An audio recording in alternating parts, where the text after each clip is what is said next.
a lot of people that hits for. All right.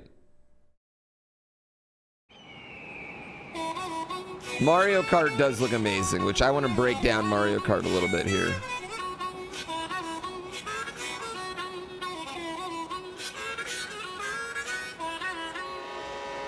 Upgraded games. $10 for the upgraded games. At 15, I probably wouldn't do it, but 10, they might sucker me in for a few. All right, so the first thing I'm thinking here is like the online's going to be a big deal. What I'm wondering, can you only be in a party of 4 online, and then you're racing against AI? Can I have a party of 24 and cruise around the entire world? I'm curious about how that's going to work. Yeah, I know there's 24 racers, but like when they showed like in online, they showed like 4 people at one time, like doing like that, like cruise off the map thing. Yeah, they said exclusively to Nintendo Switch, an exclusive FromSoftware game to Nintendo Switch.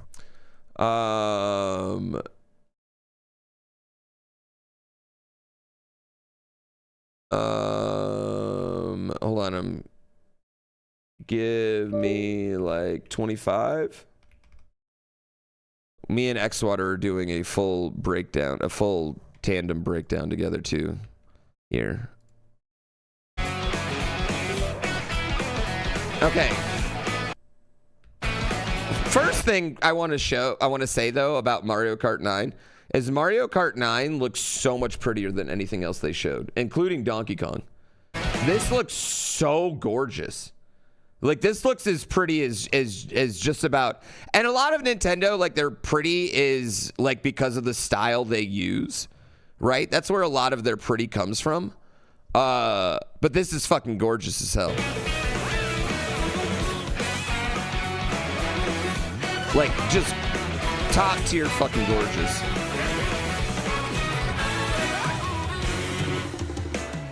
If they have new maps, we're doing it again. If they don't have new maps, they're not.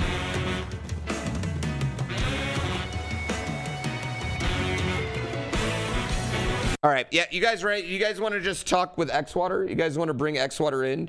Do you want me to do a solo breakdown, then bring Xwater in, or just bring Xwater in and let's just break it down? Okay. Can you give me 2 seconds? I gotta poop. I'm not gonna lie. I gotta take my morning poop. Right now is about the time I wake up, and my body's like, you need to poop right now. This is literally when I wake up normally, and my body's just like, literally just like, I gotta poop. I'm sorry. I'm sorry. I'm sorry.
All right, chat. Can I be real with you guys? Can I be real with you? I was going to start a subathon around May 5th, I think. We're going to start it around May 10th. Okay. And we're going to start it around May 10th. Is that cool with everybody? Didn't wipe? Dude, I have a bidet, and I did wipe.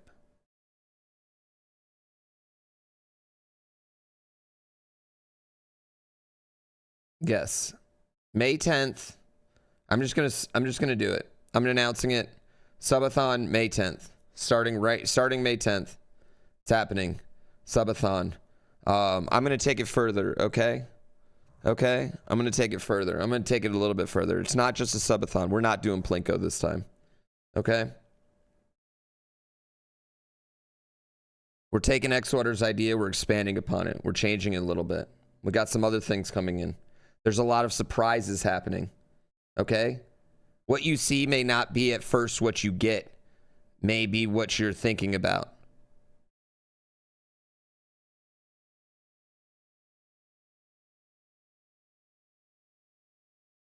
That's all I'm going to say.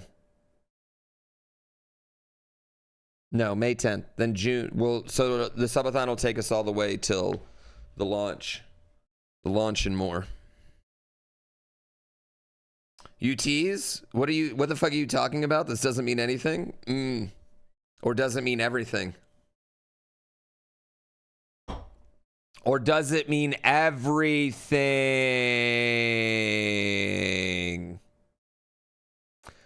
Will Plinko be there? Sometimes. Sometimes. Let me just say it's going to start deck building.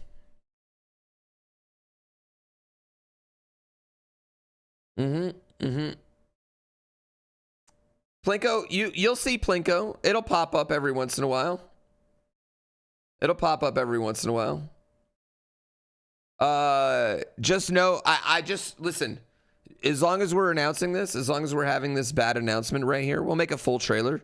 But chat, I've been putting a lot of money into this one. There's a lot of stuff going into this one, so between flying people out and other things, there's a lot of stuff. A lot of stuff. Can we spend massive channel points to add or remove cards? I don't know.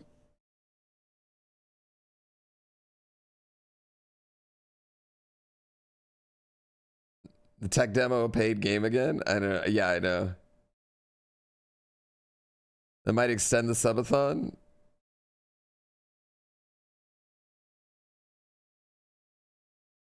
Cost just keeps going up. I know. For a newbie, what's a subathon? It's a never-ending stream. As long as it's a never-ending stream in exchange for American dollars.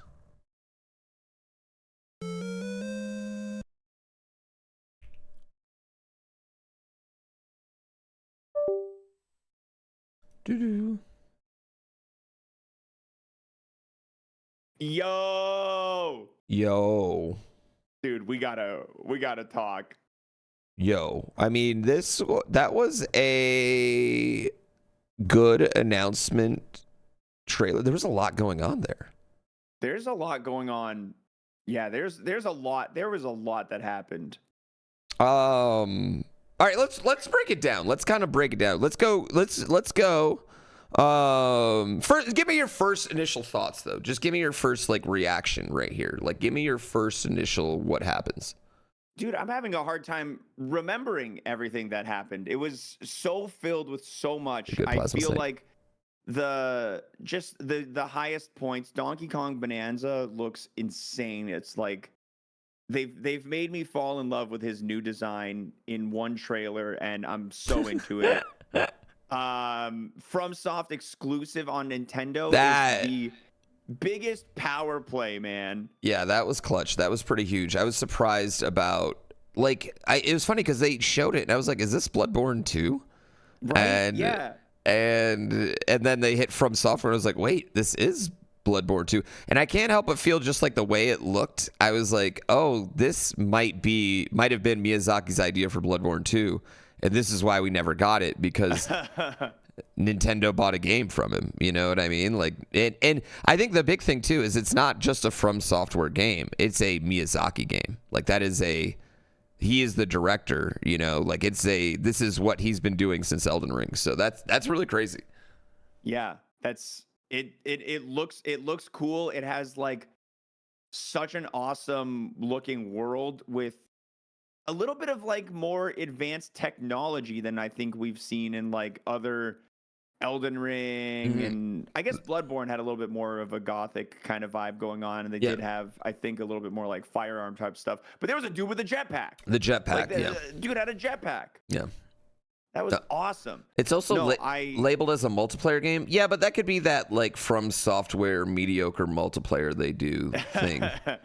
So yeah, that's definitely not too much to get excited about off the jump with a FromSoft game having multiplayer labeled on it. Yeah, I don't know if I would do that. Yeah, very like steampunk style. But I mean, Bloodborne was kind of, you know, very steampunkish too, like that limited technology. So, and Miyazaki's games, like they may all be in the same universe world, like anyway. So yeah. Honestly, trying to understand the lore of any of Miyazaki's games is like trying to get your master's degree in accounting or something. Like you got to put in the work, man. You play 170 hours of a game and then you watch 42 hours of YouTube videos to get the lore. Exactly.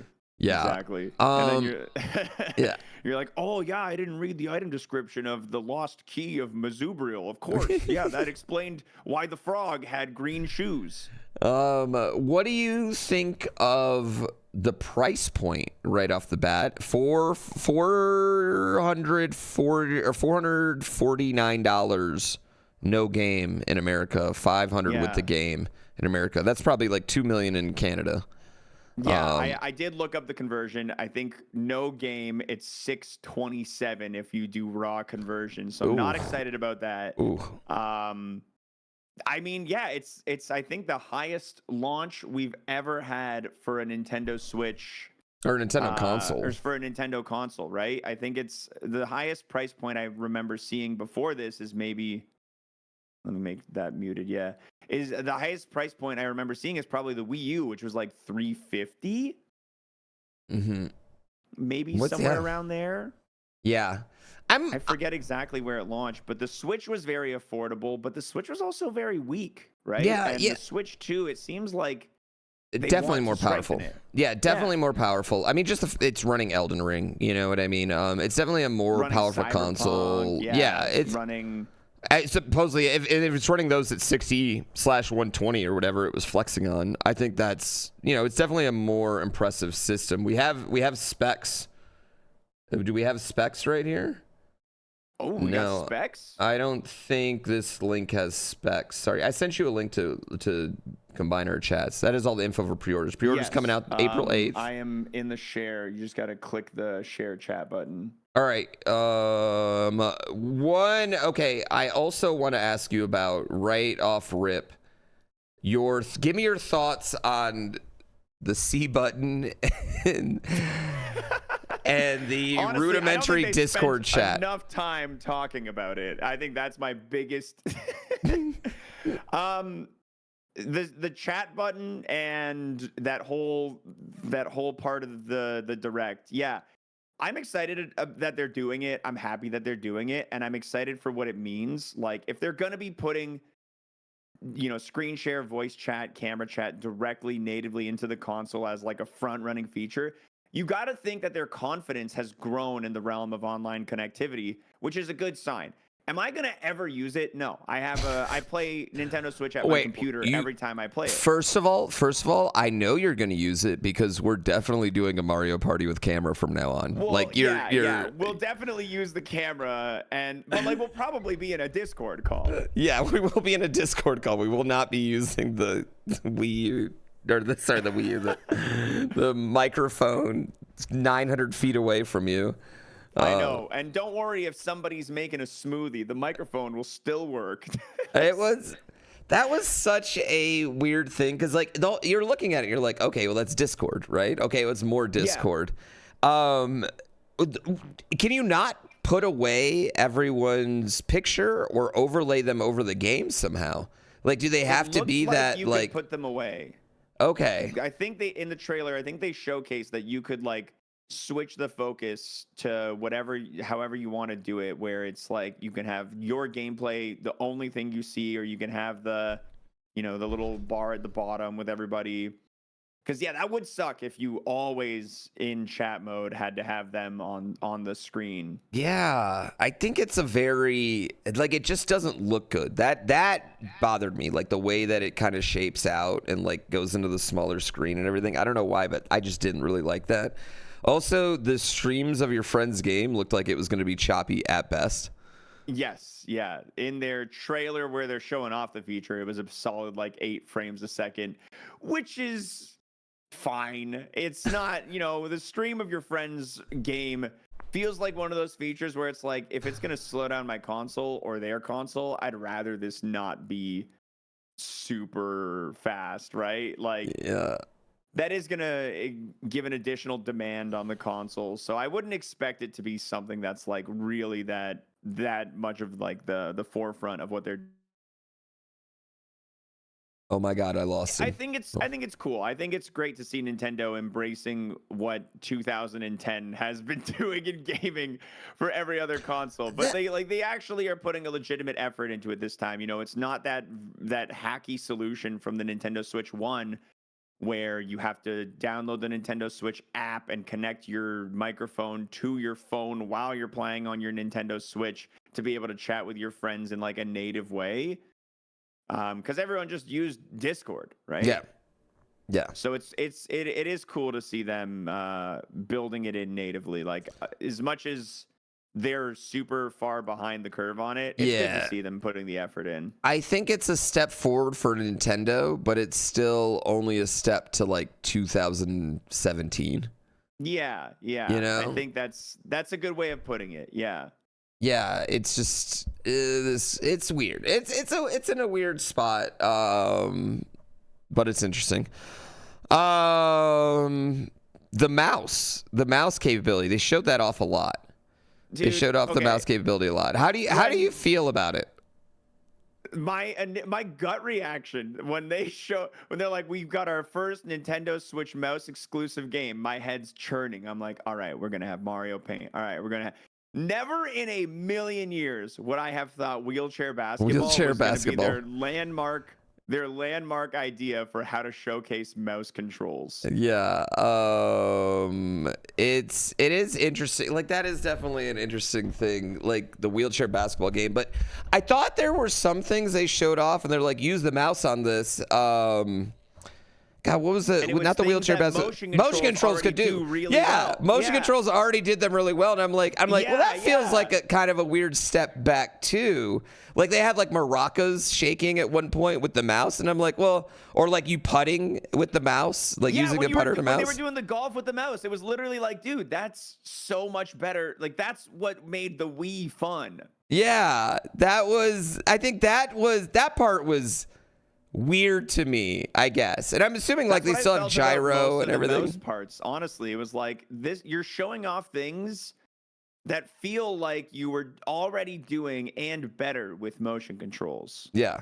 Civ 7 mouse controls look good, and then also the Metroid Prime with mouse controls. I was like, oh yeah, definitely playing it that way. 100% playing it that way. I'm curious to see if we're gonna be able to like plug in a regular mouse and use that, because the Switch Joy-Con 2 as a mouse doesn't look like a mouse I'm going to want to hold in my hand for more than 7 minutes. It doesn't look like you're going to have a good time using that bad boy as a mouse. I think it's a great little thing to have, and you can like put it on your coffee table in the dining room if you're hanging out with your family or whatever, if you're a kid. But if I'm playing Metroid Prime 4 for 8 hours in a session, I'm going to want to use like a regular mouse or just play with the control sticks, right? I don't know. Metroid Prime 4 is the one I was like, oh yeah, definitely playing it with that one. Because like, I'm going to be so accurate. I'm going to be insanely accurate like that. And it's actually interesting because Metroid Prime like combat is almost like designed and built in a way where you don't need to worry about having good aim because like they know, like they know the game is designed in that way. You're on a console. You don't need to be able to like aim really well. So we'll see how that ends up feeling. Yeah, with like aiming around instead of just locking on to the dude and having your bullet just follow him. Yeah. I'm very, very curious as well. It's definitely, I mean, I'm definitely hyped for it. Like, I'm glad it has it. But I was bummed that they didn't show something like a Mario Paint or just like some sort of dumb stuff that you can just like mouse around with. You know, I thought that was a missed opportunity. Felt like it would have been. It felt like it would have been like the easiest thing to build and include, and that it wasn't was like, what, dude? Yeah, I thought that was a very big missed opportunity. Let's take 2 seconds to talk about the biggest part of that trailer, right? The Nintendo Switch 2 welcome tour. Can you give me your thoughts and impressions on the welcome tour? Oh man, I mean, the first thing I thought is like, okay, they're trying to do like a little Astrobot thing. Yeah. And I was like, oh, it's going to be a pack-in, right? As soon as they said paid downloadable game, I was shocked. That they're going to make you pay for that. Make you pay to learn about the console. I don't know. That was a very weird thing to do, to make that paid. I feel like that's like an easy pack-in game. I just don't know why they just don't do it. Why not just pack in that game? Like a game. It had nothing. It looks like an instruction booklet. Yeah, and not even an instruction booklet, like literally just like an edutainment, but the edutainment is learning about the magnets on your console. It's like Mario teaches typing in its worst form. I couldn't express how. It was kind of shocking to me because I was like, how could anyone make a launch game worse than 1-2 Switch? They found a way, man. And then they made a launch game significantly worse than 1-2 Switch, and I was honestly like shocked that they even thought about doing that. Hold on, I'm trying to pull it up on the trailer right now. Yeah, it's about 18 minutes in. It seems like Catholic school WarioWare. I think that's a good way of describing it, honestly. Astrobot, but not fun. It's, you know what, it does feel like someone at Nintendo saw Astrobot and was like, yeah, that's a cool idea, we should make it awful. It's so like, it just, even the little mini games they showed, they don't look like they do anything, and I just don't. Who's gonna want to do this? When they say paid, is it gonna be like $1?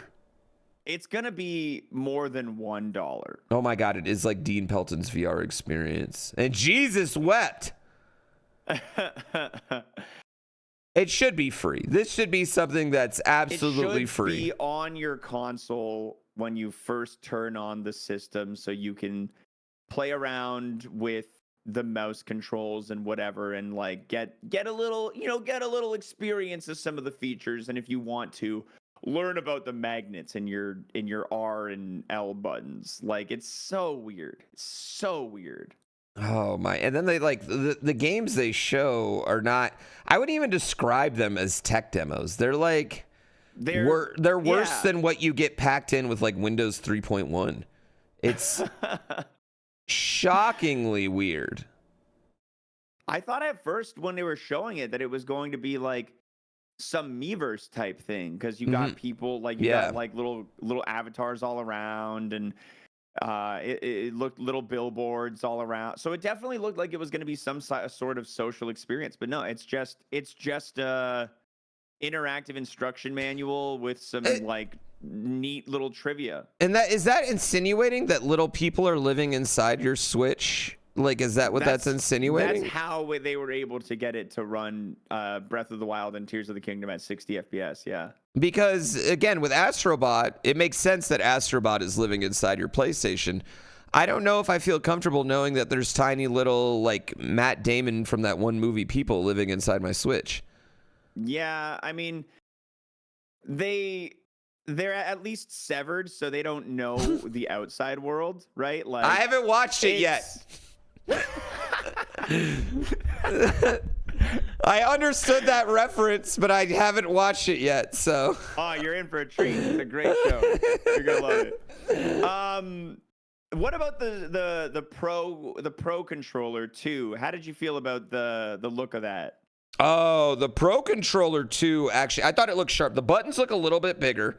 I love that it has an audio jack. Did you know it? Did you know it has the C button? Yeah, I did know. It was front and center. It's like the most visible button. I swear to God, if they mention that C button ever again in any other Nintendo Direct, I'm going to lose my goddamn mind. I have never felt like a more worthless, unimportant button that I'm never going to press. Like, it is so... Anyway... what I really loved about it, is it had the two scuff buttons on the bottom. The G buttons, the grip buttons. And they're buttons you can just put as anything. You can make them a Y button or an R button or a D-pad button. I think that's actually huge. Insane. Like, I can't tell you how much time I spent. You know how much time I've spent playing Tears and Breath of the Wild. I 100%ed those games without guides, and running while being able to jump and slash in those games is a nightmare, right? Like, I literally had to claw grip half the time. This is fantastic. It's so nice that natively into their Pro controller, they're adding in this extra button. And I know they're going to charge an extra $10 on the price of their controller because of it. I think everything's going up in price. Yeah, I think we're seeing a price hike on everything, honestly. So, yeah. Yeah. Actually, speaking of price hikes, something I want to talk about a little bit is the Nintendo Switch 2 editions of games. Yes. Did you see that if you have Expansion Pass Online, both Zeldas are free upgrades. Oh, okay. That's okay. They did make a news post specifically claiming that. Because that was going to be my first thing, was like, how much am I going to be paying to quote unquote upgrade my games? Like, am I going to be paying for better graphics on all my games? Like, what is this going to be? It says, from what I'm seeing, it's about $10 Japanese for these upgrades, That would be fine to me. If that was I think that's okay. I think that's okay. I would be okay with that. Yeah, because a lot of them as well that we were seeing, they look like they're adding a little bit of additional like features, content, and content. Like the Kirby game, Forgotten Lands, definitely is adding an additional bit of content with what they were showing, which makes sense because that game was already ran smoothly on the Switch 1, right? Like more demanding games like the Zelda games that were running at a lower frame rate definitely needed the help. I mean, I thought needed the extra power. I thought Zelda looked so pretty. They looked so I was in no desire to replay either of those games, honestly, because they're such big, massive, long games, you know? And you know them, you kind of know them, like, but whoo, they are very pretty, and they were running super smooth. Yeah. I know for someone like you, I'm sure being able to check your map on your phone or have like an active map open while you're trying to get 900 Koroks is actually probably a huge clutch thing too. Did you see they actually introduced a feature to track Koroks? The Koroks? Yeah. But it's very frustrating to see. As someone, since you did all 900 Koroks in both games, or 1,100 in the second game, I forget how many there were in the second one, but without a guide in both games. Yeah, I mean, I thought that was cool. I'm liking that, and I think that's what they're going to have to do. If they want us to pay $10 more, they're going to have to give us more than just upgraded graphics, right? Like, they need to give us a little bit of extra content, I think, to make it worth it. I did see new mini games, but I didn't see any new maps in Mario Party Jamboree, which bummed me out. If they were doing new maps, they would have showcased it, which is a little disappointing. Right, right. Because immediately what I said was, I was like, oh, full maps again, guys. We got to do all the full maps, and there's no new maps. So I definitely free out of that one. I definitely expected them to include one or two new maps there, or Even to bring maps from Superstar into Jamboree, because like, why not, right? Yeah. Someone just asked, anyone know how upgrades work if you have a physical game on the Switch 1? I would imagine that you download the upgrade, still put in the cart, is what I would speculate. Yeah. We'll have to see exactly, but expanding more on the upgrades, comparing this to our last console launch, it's very refreshing. I remember the frustration that I feel like myself and every other adopter of the Wii U felt seeing Mario Kart 8 Deluxe and not having a way to upgrade from your Wii U version. Seeing, you know, every big Wii U game that we had already bought and played and enjoyed re-released on the Switch at full price without any sort of option for us to upgrade. I already owned New Super Mario Bros. U. I already owned Mario 3D World. Why, like, I didn't want to have to rebuy those games, and I didn't when I could avoid to, as my own small way of protest. You got me on every other game, Nintendo, but not on Tropical Freeze. I still will bust out the Wii U to play that one. It's nice. It's nice to see them do something that's like a little bit more pro-consumer, between giving us these like the backwards compatibility, giving us these upgrade passes or whatever to our games, and also the latest feature from like the direct last week with the virtual game carts, how you can like trade games with your buddies and your people in your family clan. I'm really happy to see this era of Nintendo as being like so good to us, you know? The one game 4-player local, I thought that was actually huge too. They showed that off kind of just in the middle of it. But yeah, needing only one person to own a console. So we're all 4 together. We want to play Mario Party all on our own console. Only one of us needs the game now. And that's great. Yeah. That's really great. Same thing for Mario Kart. Those things are really great. I think those are really, really huge for couch gaming, to encourage couch gaming. So I'm really, really happy about that. Mario Kart shows for $79.99 on Nintendo's site, but it's only $50 if you buy the bundle. So you probably want to get the bundle. Metroid Prime 4, I feel like, is definitely not coming out till fall, though, given that they weren't like, oh, this will be out at launch, or this will have anything at launch. Metroid Prime 4 will be a while for sure. Yeah. And Andy you mentioned earlier, the Zelda games are going to be free with Switch Online, the Zelda game upgrades. I hope that they do more of that they have more like free upgrades with online. You know, that's something that they could easily do, in my opinion. Looks like the Canadian prices are up. $6.99 for the Mario Kart bundle. Why did you guys put tariffs on Japan too? My God, Jesus Christ! That honestly, if yours is $500 for the Mario Kart bundle, that would make sense. We're on with transfer rate. That's $15 off. Honestly. Oh, okay. All right. Yeah, that's 15 Canadian less than what it would be to just transfer $500 to Canadian at this exact moment in time. We're getting $450 and $500, and then we're getting probably $625 or $630. Wait, how much do you get Canadian per Twitch sub though? I get my Twitch payouts in USD, so I don't know. Oh, okay, all right. I was like, because you're probably making like $6 a sub then in Canadian, you know? Yeah. No, actually, I do love getting U.S. money as a Canadian. It makes my life a little bit better for sure. Oh man, yeah, dude. The people working in Japan right now are going ham. So okay, let's go back. We're jumping around a little bit. Let's start from the beginning. Let's talk Mario Kart. Well, no, I want to keep before we go games. I want to keep talking the actual physical console. I do want to talk the physical console before we hop into games, because there was a lot of games. I think there are a lot of important games. The camera. Okay, yeah. The camera. How much do you think it's gonna cost? How much do you think the camera is gonna cost? Oh, 50, maybe $100. Honestly, I'm definitely closer 50 to 100. You're probably right. It's probably going to be closer to $100. It's definitely going to be closer to $100. It should be 50, and even 50 is going to be $100. Even 50, sure. I feel like it might be expensive. But I think you're right. I think it's going to be closer to $100.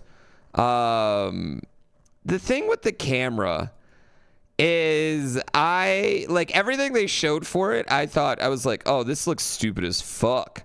Dude, right? Literally, all I could think of was being in my friend Eric's basement when the PlayStation 2 was out with the iToy. The iToy. It looked like the iToy. It looked like, yeah. And what's funny is the one game they showed off with Mario Party Jamboree where you're like literally using the camera for it. Whereas, hold on, I'm going to find that again. Yeah.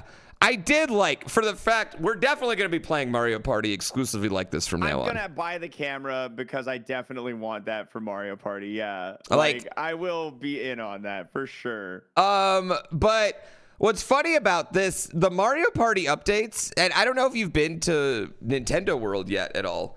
But, I have not. Okay, everything in the Mario Party update is basically kind of like a game at Nintendo World. Yeah. The roller coaster shooter thing, that's basically the ride that they have at Nintendo World, more or less.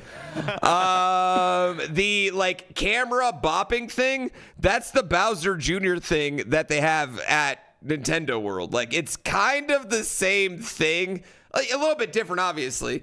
But I'm very curious how the camera's going to work with the mini games where you have to like use the camera to balance Goombas on your head or things like that. Is the camera going to be solid? Because it doesn't look like the camera ever has good frame rate going on, you know? So camera, $50. Okay, $50. That's pretty reasonable. Pretty reasonable. Better than, you know, I will buy that, right? $100 and I was going to be really pissed off about buying it. $50, whatever, I can justify the content. I don't know how much a lot of you all will be able to justify that, but I think it's good for streamers. I think it's going to be really funny for streamers. It will be funny, yeah. I'm trying to find if there's like Canadian pricing. I'm trying to see where on the Nintendo Store we can find these numbers at. One thing that I do think, though, the camera, the big fan in the dock, the kind of like redone dock that they have, feels maybe like they're planning on you having it docked more. It feels like they're thinking of this one as a more home console that can also do handheld rather than a handheld that also acted as a home console, which I felt like they treated the Switch as. Yeah, I definitely think so. I feel like the Switch, when it first came out, we were very excited about the mobility of it. The Switch at this point, I don't think the mobility of the Switch is that important to the majority of people who are like really, really into it. Mm-hmm. Yeah. And, you know, the fan is going to help with keeping, obviously, with everything a fan does, keep the temperature down, keep the game running nice and the console running nice and smoothly, not damaging the console over time, right? Like, yeah. I am curious, will we be able to plug in any camera or just that camera? Yeah, I'm gonna guess it's gonna be proprietary. Ugh, that's so garbage. I'm gonna assume we're not gonna have the ability to plug in any camera. That's my best guess. Wait. We're getting on the website. Connect a compatible USB-C camera like the Nintendo Switch 2 camera sold separately. Compatible. That can mean a lot of things. Okay. Compatible. Top and bottom USB-C ports are clutch, but should have been there to begin with. Yeah. Compatible. That's a very big word. Compatible cameras. Mm-hmm. I would imagine that the Switch 2 cam is the one you're going to want, though. I just speculate it's probably going to be the best one for it. You know, the mod adapters, you can get other cameras to work. Maybe. Let's see. Bigger hard drive. That's cool. Whatever. Yeah, more storage. That's great. We love that. 120 FPS on the like portable screen is really cool. Yeah. Being able to get 120 frames on the portable screen. Now we are going back to LCD instead of, because we obviously we have the Switch OLED. Yeah. We are going back to LCD. Well, here we got to release an OLED version in 4 years to make more. Exactly. Yeah, we will have to have a pro version of this console come out later so that they can get a good old a big group of us to buy an additional second Switch. Yeah, I don't even want to talk about that, but I am curious. The games that don't have the Switch upgrade right now, like I'm looking here, you can play Mario Maker 2, you can play Mario Wonder, Luigi's Mansion 3, Odyssey, Smash Brothers, all on Switch 2. It says that they're compatible, but they don't have Switch 2 upgrades. Are we going to see, you think we're going to see any performance upgrade in that? Or are they going to look kind of like that scaled down version?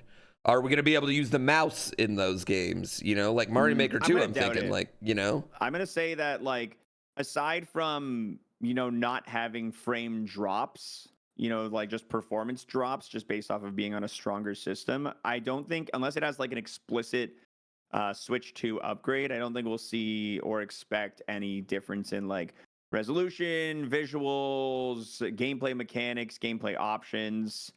I don't think we'll see that. Okay.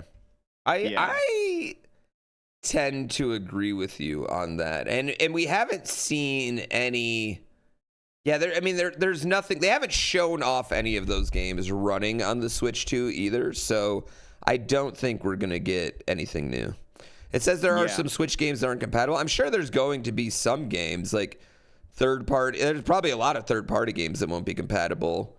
The Labo stuff won't be compatible. Anything like that, probably won't be. I'd imagine though the games you're going to want to play will be on there. It'll be the vast majority of games I think will be compatible. It's going to be those edge cases like the Labo, which are I think going to be the ones that are I don't think so. Ring Fit Adventure might be left out. That one might be left out. That one might be left out. Yeah, that one might be left out. So. Well, yeah, because it does I guess maybe a game that explicitly requires, because that one requires you to have the red and the blue Joy-Cons in specific slots and areas, right? And if the IR sensor even you wouldn't be able to dock the Switch 2 controller into the you wouldn't be able to dock it into the Ring because it's built for the Switch 1 controller. So yeah, you wouldn't be able to play Ring Fit without a new Ring. Oh, so stuff like that I think makes sense to not be compatible with the Switch 2. Okay, FromSoftware just said, we are pleased to announce the Dustbloods, a PvPvE focused multiplayer action title for the upcoming Nintendo Switch 2. Release is currently planned for 2026. Hope you're looking forward to it. I still think that to me what that means is that it has other players. It has the invasion. It has the same generic, multiplayer that it's always had. You know what I mean? Yeah. Yeah. So I think that's what that means. I don't think that's necessarily multiplayer focused. Sorry, this is interesting. Looking everywhere to try to get everything over to try and pick up little bits and pieces of news too. Sorry. All right. Anything else we want to talk about the console itself? I don't know. I think I'm just excited that the dock has a natively built-in Ethernet core port. That's great. Yes. We no longer will have to worry about buying adapters. $5 adapter, which is very hard to get people to buy. Switch 2 Pro controller confirmed, 80 USD, which is nice. A pair of new Joy-Cons, 90 USD, Oof. which is kind of about the same as Joy-Cons already were. I don't think it's steep up. And then $80 confirmed for Mario Kart 9 at least, which would make me feel like first-party Nintendo games are going to $80. I think I just saw somewhere Donkey Kong Bonanza is going to be priced $70. Oh, interesting. Mario Kart's going to be $80, but Donkey Kong will be $70. That's interesting to me. If we're going back to the Super Nintendo days where certain games are going to be Yeah. different price. It is interesting. Do you feel like that is something that does that annoy you, or do you like kind of vibe with and understand that? I mean, here's the reality of it, right? I don't think GTA 6 should cost as much as like some other $60 games, right? Like there, I mean, I feel like that's just kind of, I think that maybe can more accurately reflect the investment put into them and this expected sales. I would say that, hey, you can get the bundle for, you can get the bundle with Mario Kart. I think that's going to be the vast majority of Switch SKUs sold. Switch 2 SKUs is going to be with the bundle. I also think they know that Mario Kart 9 is they're going to have pretty close to a 1-to-1 attach rate. 1-to-1, yeah. And they probably higher than, it might even be higher than 1-to-1 because there's going to be people that get the digital edition and still get a physical game. Yeah, and you know what? There's probably like a bit of logic or motive in there to price it at $80 for the standalone, because they're doing this bundled digital version to incentivize people to buy that bundled digital version instead. Because in your head, you see it, you go, oh, I'm saving $30, instead of thinking, oh, I'm spending 50 more. Mm-hmm. And I think it's like a bit of consumer shopping psychology going on there to kind of like really, because they want everybody to have Mario Kart. Mario Kart is the game that, like, on a Nintendo console of the last few consoles, is like the game that everybody owns. And it's also the game that, like, oh, you guys want to see my new Switch? Yeah. We can all play Mario Kart. You know what I mean? Then you hand it to your friends. Everyone plays it. Like, it's a good word of mouth. It's a good system seller game, you know what I mean? Like they since they're not doing the sports games, if they could just put bowling in all of these consoles and be system sellers now, but they don't for some reason. So I think they're fine pricing it at 80 just because everyone's going to buy it. Everyone's going to buy it. Yeah. Okay. I am happy to see Donkey Kong Bonanza not also be 80, but yeah, I feel like the reality is the majority of games are likely going to be 70. I feel like the majority of games are going to be 70. And maybe we'll get the occasional 80. Oh, okay. So we're getting some information here. Status of compatibility test for Nintendo Switch games on Switch 2. This is okay. Yeah, 122 first-party games. Less. Maybe there's like 2 or 3 that say not compatible. I'd imagine those are Labo. Partner games have none that are not compatible, but some that have issues during startup. Labo. There it is. Labo is the one that can't be played. Specifically the VR Labo. So. Games with compatibility issues on the Nintendo Switch 2. I'm opening that PDF. Okay, and there's a big old list. Yeah. You can connect the old Joy-Cons to play 1-2 Switch, Ring Fit Adventure, Game Builder Garage, or Switch Sports. Okay. So there are a list of games that will require the old things too. Wario Move It. The games that are pretty much exclusive to those particular the games Joy-Cons. That needed as part of their core mechanics. That makes sense. Yeah. So as far as like games like 1-2 Switch and Game Builder Garage and not something I'm thinking about on even a remotely close day-to-day basis. Yeah, I think that's going to be pretty okay. But I don't think the old Joy-Cons are going to work with new games. I think they would only work with those old games. I would agree with that. Yeah, I feel like that's probably. I mean, that's probably going to be accurate. You definitely can't dock them either. No. Yeah. They don't have magnets inside the SR and SL buttons. You would know this if you bought the Nintendo Switch instruction manual. Oh man. Yeah. A lot of good information here on a lot of good information here on this website though. This is good. Upgrade packs. Does it tell us how many games have upgrade packs? Which ones? Yeah, we do get a little bit of info here. Okay, where's that? I'm missing that. I'll link it in the chat. Right there. It has details on like what's included in a lot of these upgrade packs. Jamboree upgrade. Pricing that I'm seeing. Camera, game share, higher resolution, full frame rate. Come on, give us new maps, you bastards. New modes that use mouse controls. And Tears are both just getting better load times, better frame rate resolution, HDR support. Pokemon and the Zelda notes. Pokemon Legends, improved performance, frame rate. If there's one game that really needed better performance here, it was Pokemon. That's nice. Well, it's Pokemon Legends, not the original. Like, if it was the actual Pokemon. We're not seeing Scarlet Violet in this, right? Scarlet Violet list. Seems like the quintessential. Well, you know why? They shouldn't make us pay for it. They should just give us that one for free. Like, honestly, they should just give us that one for free. They shouldn't make us pay for Scarlet Violet. Scarlet and Violet are confirmed to have a free one, according to Twitch chat. Where are you guys seeing that? Scarlet Violet confirmed to have a free one. I'd love a source. I'd love a source. I know there's so much news coming out right now. Yeah. Oh, here we go. All the confirmed free updates for Nintendo games here.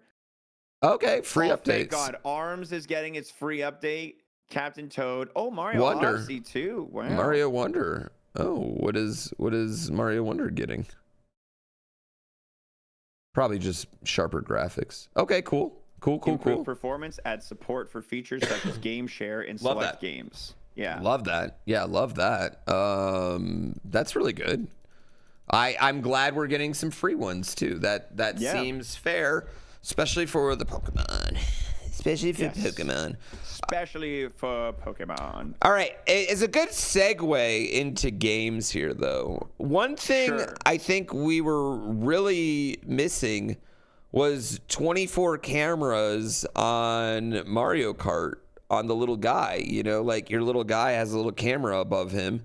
As you pass them, you can see their little camera. Am I wrong about that? Am I alone in wanting that? You know, so... I think that's a feature I would turn off on like day 2 if it was a thing. I'm gonna be honest. Really? Yeah, I think I'd turn that one off pretty quick. You don't want to play this game with your chat and then all of a sudden just be flying by them with a mushroom and then just see like penis? If you weren't gonna say it, I was. Yeah, I think it would be. I'm always like a little bit. There's gonna be so many dicks. You know, like keep my humans out of my video games. Keep my real life faces and content out of my video games. I actually am. The one thing I will say is I feel like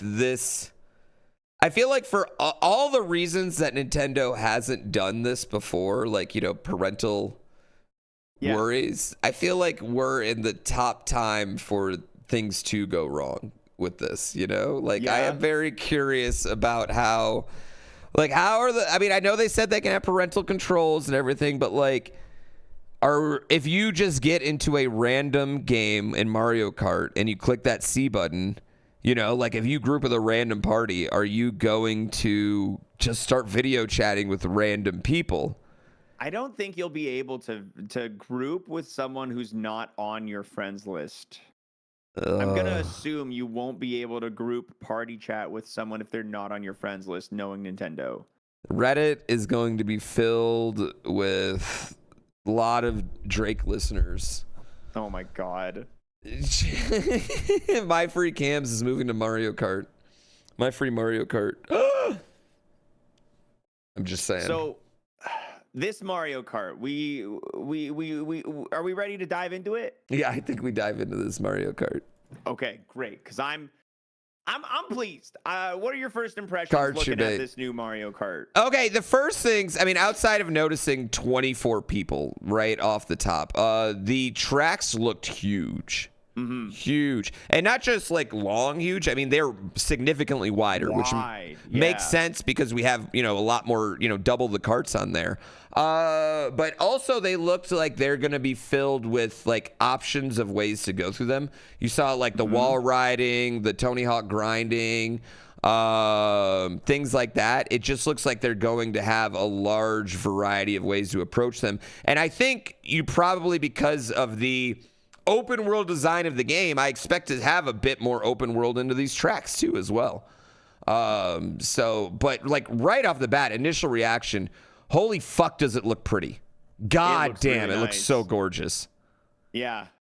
I love the way that it looks. I feel like after Mario Kart 8, it was like hard to imagine like what are they going to really do to twist this around more. I feel like they kind of figured out like a lot of what they had going, and they just took it and just expanded, right? Like they added jet skis and snowmobiles to specific sections, which is cool. Yeah. They added the wall rides, the grinding.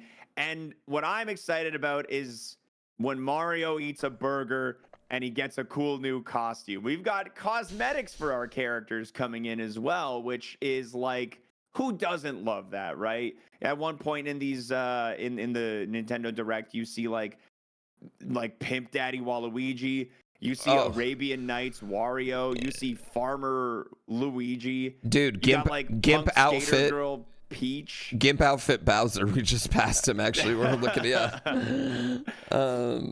yeah, no, I think it's super cool. And I think with the expanded players, having 24 players on there, having more cosmetics is going to be actually really clutch for everyone, because you're going to want to look unique, you're going to want to feel unique, and having just like 8 different skins of the same player is not going to hit the way that Farmer Luigi and Gimp Suit Bowser. This Bowser looks badass actually.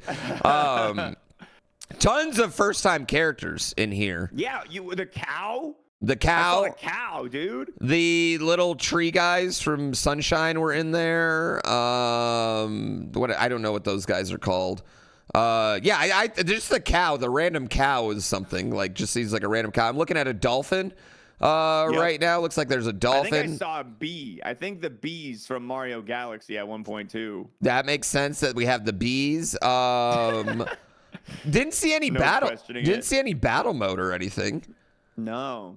Yeah, I didn't see any battle mode, which I thought was interesting. I'm curious of how the grinding is going to work. Like, how much are you going to be able to, like, are you going to have to balance it like Tony Hawk? Are you just riding on it? Is it on rails? That's interesting. The gameplay looks like traditional Mario Kart gameplay. One of the things I did notice, and I don't know if you noticed this, but as a race fan, the 2 things that I'm actually really excited about, just like coming from sim racing, one, they have rolling starts now. Yes, I did notice that. I was very excited about that because the whole idea is the world is connected. So you drive from course to course in the Grand Prix, and you have that rolling start as you're going. It's so cool. Yeah, and I actually think, like, let's say you're playing like multiplayer, you're doing 24 players going from course to course. Instead of having like the way you ended the race decide your next, like where you start the race next, it's going to be your drive over to that next race that decides where you start that race. So it's almost like like a sprint in race weekend. So I actually thought that was like really, really cool. I really, really enjoyed that. The wall rides looked awesome. Kind of added a bit of verticality into the game. It was funny because like as soon as they showed it, I was like, oh, they copied Curiosity. So cool. That's really funny. I'm really excited about it. It just looks so cool. I think the open world stuff, I feel like addresses like my deepest desires since my youth, and that's been, why did they never take a crack at what Diddy Kong Racing did so well in giving us like a hub world, right? It seems like maybe it's not exactly a hub world, but being able to just go in and drive around from one course to another in like free roam mode is so cool. And if there's like fun secrets hidden around, and like maybe like some of these unlockable costumes, you're going to have to drive around in free roam mode and like explore and find a hidden cave, and then King Boo's mustache. If you drive through these 17 rings in under 7 seconds, you know what I mean? Like, so cool. Yeah, I actually relate. This is the first time where I'm thinking to myself, like, oh, I'm going to play the single player game of Mario Kart and really, and probably enjoy it. Like, so that's pretty big. I know you're not that huge on Mario Kart 8, so I know that's a lot coming from you. I like Mario Kart 8, but I'm not like, I haven't gone out, I haven't practiced it, you know what I mean? It's clear I haven't played it a ton, but I like Mario Kart 8 just like everyone else.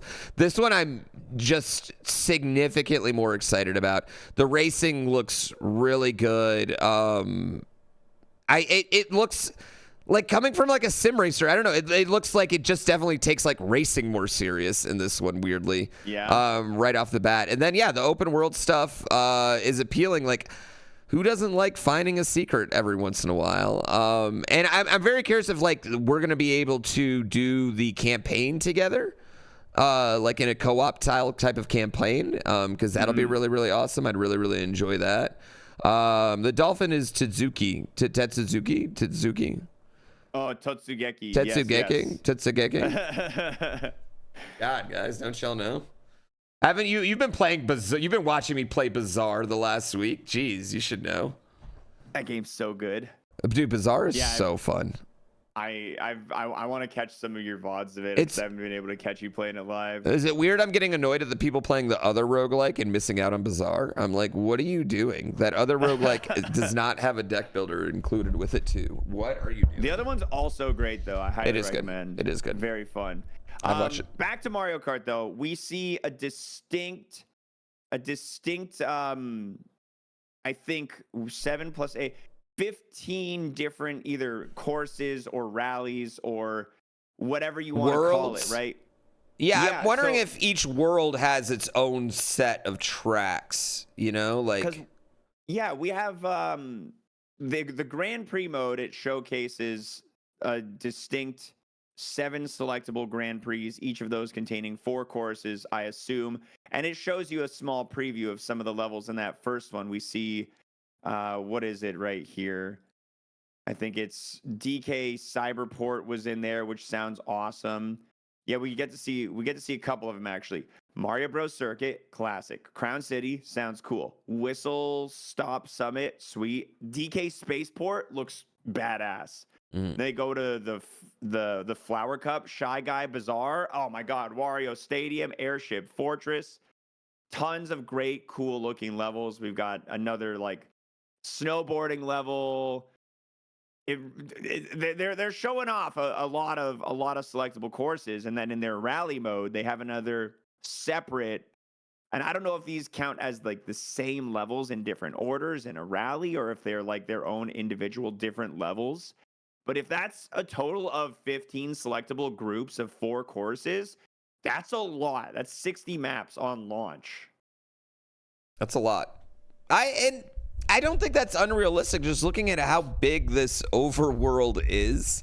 And, I'm looking at it, and it seems like there's like one outdoor map, and it seems like one outdoor kind of track that has, like, if I'm just looking at this big overworld map, one outdoor track that's like obvious on there, but then there looks like there's indoor areas too, which I imagine contain like, subworld tracks of some sort.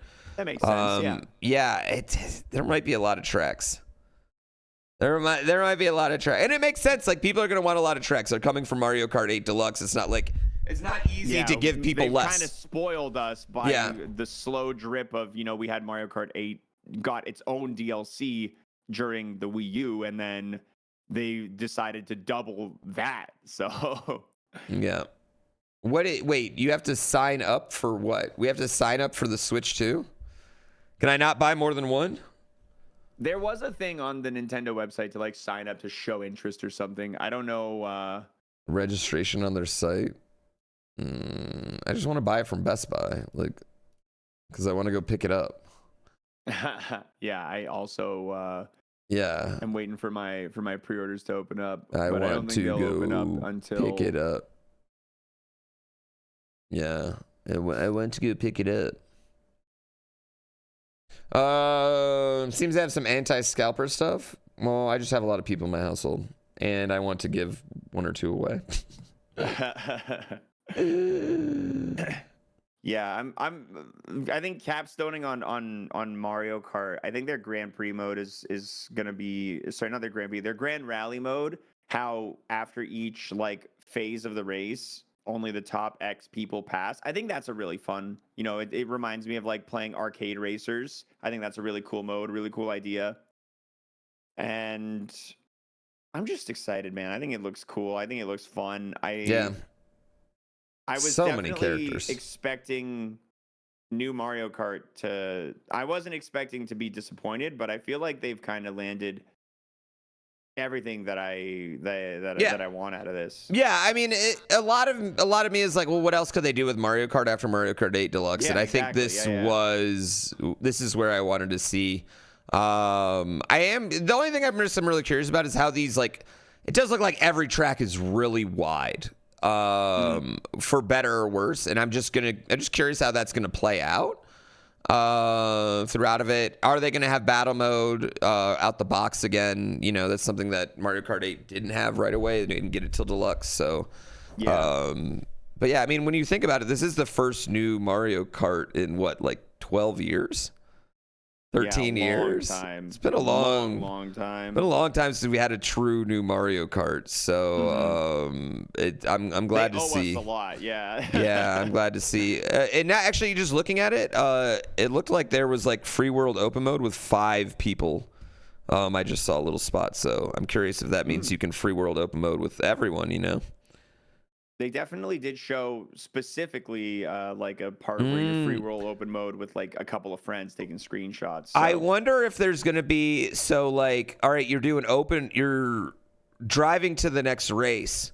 You could drive right there and start first, or you could drive around and get power-ups or things for, like, it's like maybe, this kind of gamble. Yeah, they could do that. Yeah. Maybe pick up some coins by taking a slight detour. Yeah.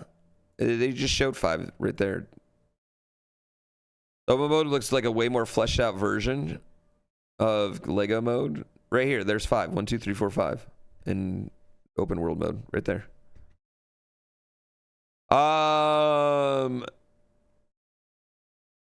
Yeah, I don't know if there's anything. I don't know if I have anything negative to say. I'm trying to be nitpicky here about this Mario Kart trailer, and I don't know if there's anything nitpicky I can give you. Honestly, yeah. If I couldn't really come up with that. It looks very exciting. I don't have any real strong criticisms based off of what we've seen either. Like, the character roster looks massive. They've introduced cosmetics. They've introduced a few new like actual gameplay mechanics. I like that they're taking some inspiration or at least notes and continuing their kind of trend with Mario Wonder, where the very beginning you see Mario's little cheeky wink. He's and expand like on that, like even in the DK game trailer, like his face is so expressive. They're doing a lot with their characters to just make them more fun and expressive and cool in these trailers we've seen today, which I like a lot. I like it a lot. Mm-hmm. I guess the one thing we maybe don't see is Kart customization. I don't know if that was present in the trailers at all. They don't show it, but I mean, you can see there's like everyone's driving around a completely different thing. Yeah, that's definitely staying. It would be crazy for them to take it out. Yeah, that's you don't see it. That's but for sure. I am curious how that's going to play out to like the snowmobiles. Are the snowmobiles another cart, or was that just exclusive to the snow? Were the jet skis another cart? Was that just exclusive to water? Like.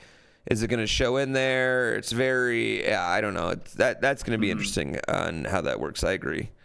But right after that, they jumped into, the C button in the game chat and playing Mario Kart with game chat with your most diverse friend group right here.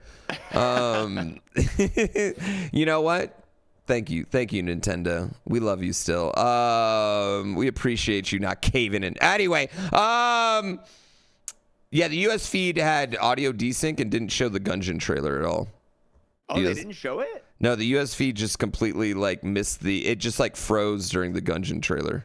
Oh, I switched to the UK feed pretty like once the delay got pretty bad. Yeah. Yeah, it froze during the Gungeon trailer, and that's when I switched to UK feed.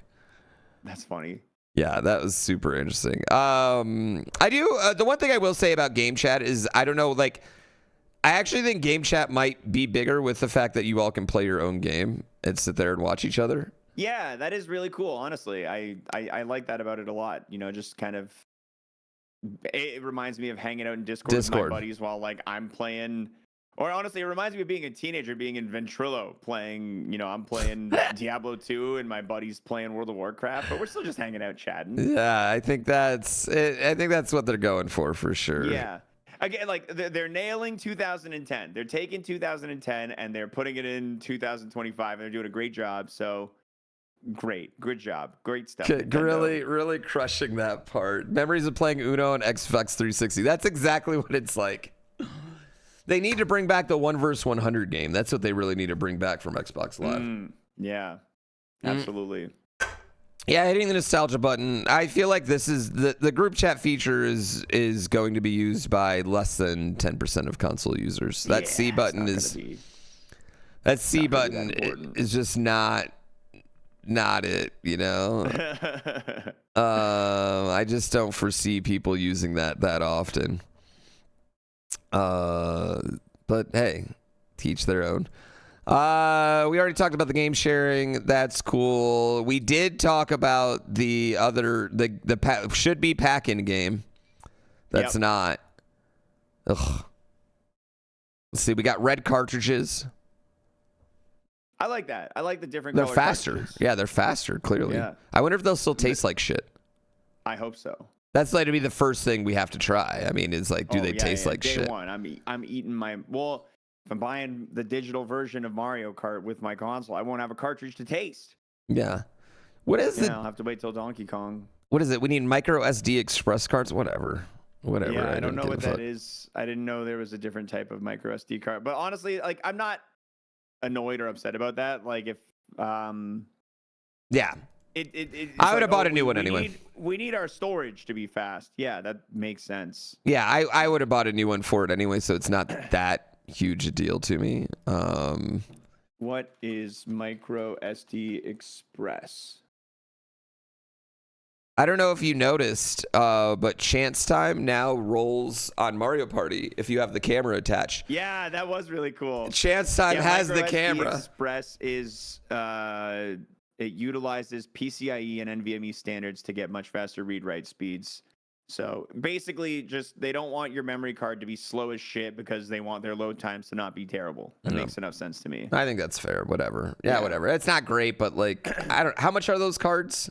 Like, are they expensive? They're probably like, I would imagine they're reasonable. If you buy like the Nintendo branded one, I'm sure there's like the star is printed on it premium, but it's probably fine. You're stealing this remark from someone in Ray's Fair Chat, but gaming technology is stagnated to the point where Nintendo's hardware is finally caught up. Yeah, that's actually so true. All right. They showed off the Mario Party stuff. I do I like everything. I just wish we had more Mario Party maps. Like, how are you not giving us more Mario Party maps? And I will say, I am just worried about what the camera is going to pump out because everything they show with the camera like runs at like 2 frames per second every single time. None of it looks that good. It is interesting that like they've got automatic background removal going on, which if they have, I'm assuming they're probably working with an NVIDIA chip, right? Like, I know NVIDIA has a lot of like technology that uses their RTX to do a really good job at all that. So maybe that's how they're able to do it so cleanly. Does their camera have face tracking? Because like, how are they all just so on everyone's face?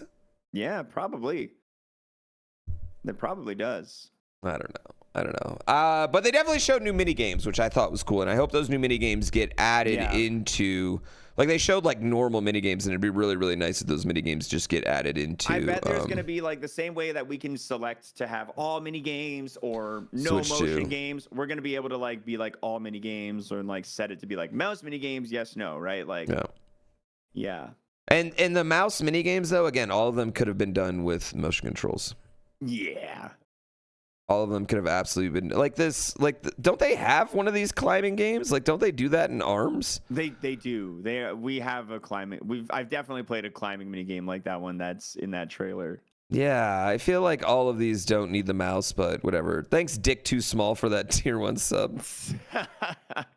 That's great. Anyway, so yeah, that's cool. But I think like just the idea of like some of our favorite games getting new content on the Switch 2 is good. That's really, really good.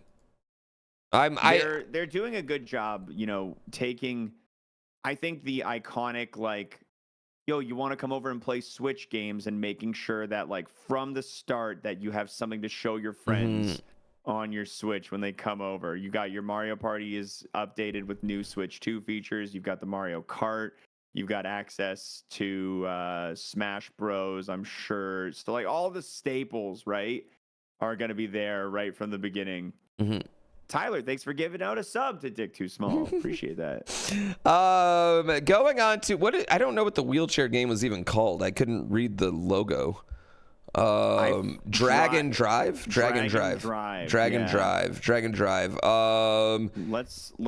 recap that one. Yeah, that one. Okay, I thought it was going to be a DJ game at first, but it was like right? they were scratching up and down with the Joy-Cons. And I was like, oh, okay. And it was kind of making like a... I said Parappa the Rapper at first. I was like, did they buy Parappa the Rapper? That would be hilarious. But yeah, I thought it was going to be a DJ rhythm game at first. And then they come out with Wheelchair Rocket League. Yeah. Which I think this is going to be a fun, like, hour play. I don't think this is going to be something that you're going to play a bunch. Because it does look like it plays, significantly slower than something like Rocket League. But it looks like a fun way to use 2 mice. It is. They definitely, they did find a very unique way to give you use for 2 mice. And, being able to, like, lift the mouse from the table to then, like, use motion controls to throw the ball. Like, that makes sense. It's a pretty decent, like, idea for how to tech demo the mice. You use both of them, and you also utilize the fact that you can go from mouse to Joy-Con in like a fraction of a second. Like, it does have, I think the goal of this is definitely to show off that you can to just be a tech demo for the mice. Yeah, I think the problem with any of these games that are going to really rely on the Switch mouse is that even if you look at some of these, like when you go back to the people playing together portion of there, only one of the people have a table in front of them. Yes. Totally, yeah. And that guy's using a Pro Controller, for the record. So, so you're talking about this situation where a lot of times people want to play docked. A lot of times people are going to play on their couch where they don't have a table or somewhere where they can really use a mouse. I think it does limit your player base a tad. Yeah, like from the beginning, the idea of the controller being a mouse has something that to me has kind of been like, that's cool, but how much use is that really going to get?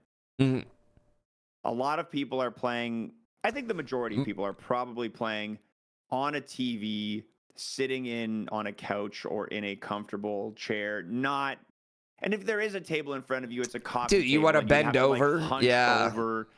Yeah, I don't think the majority or even a large minority of the players are like sitting at a desk playing their Nintendo Switch. I don't think it's a very large group of people. Yeah.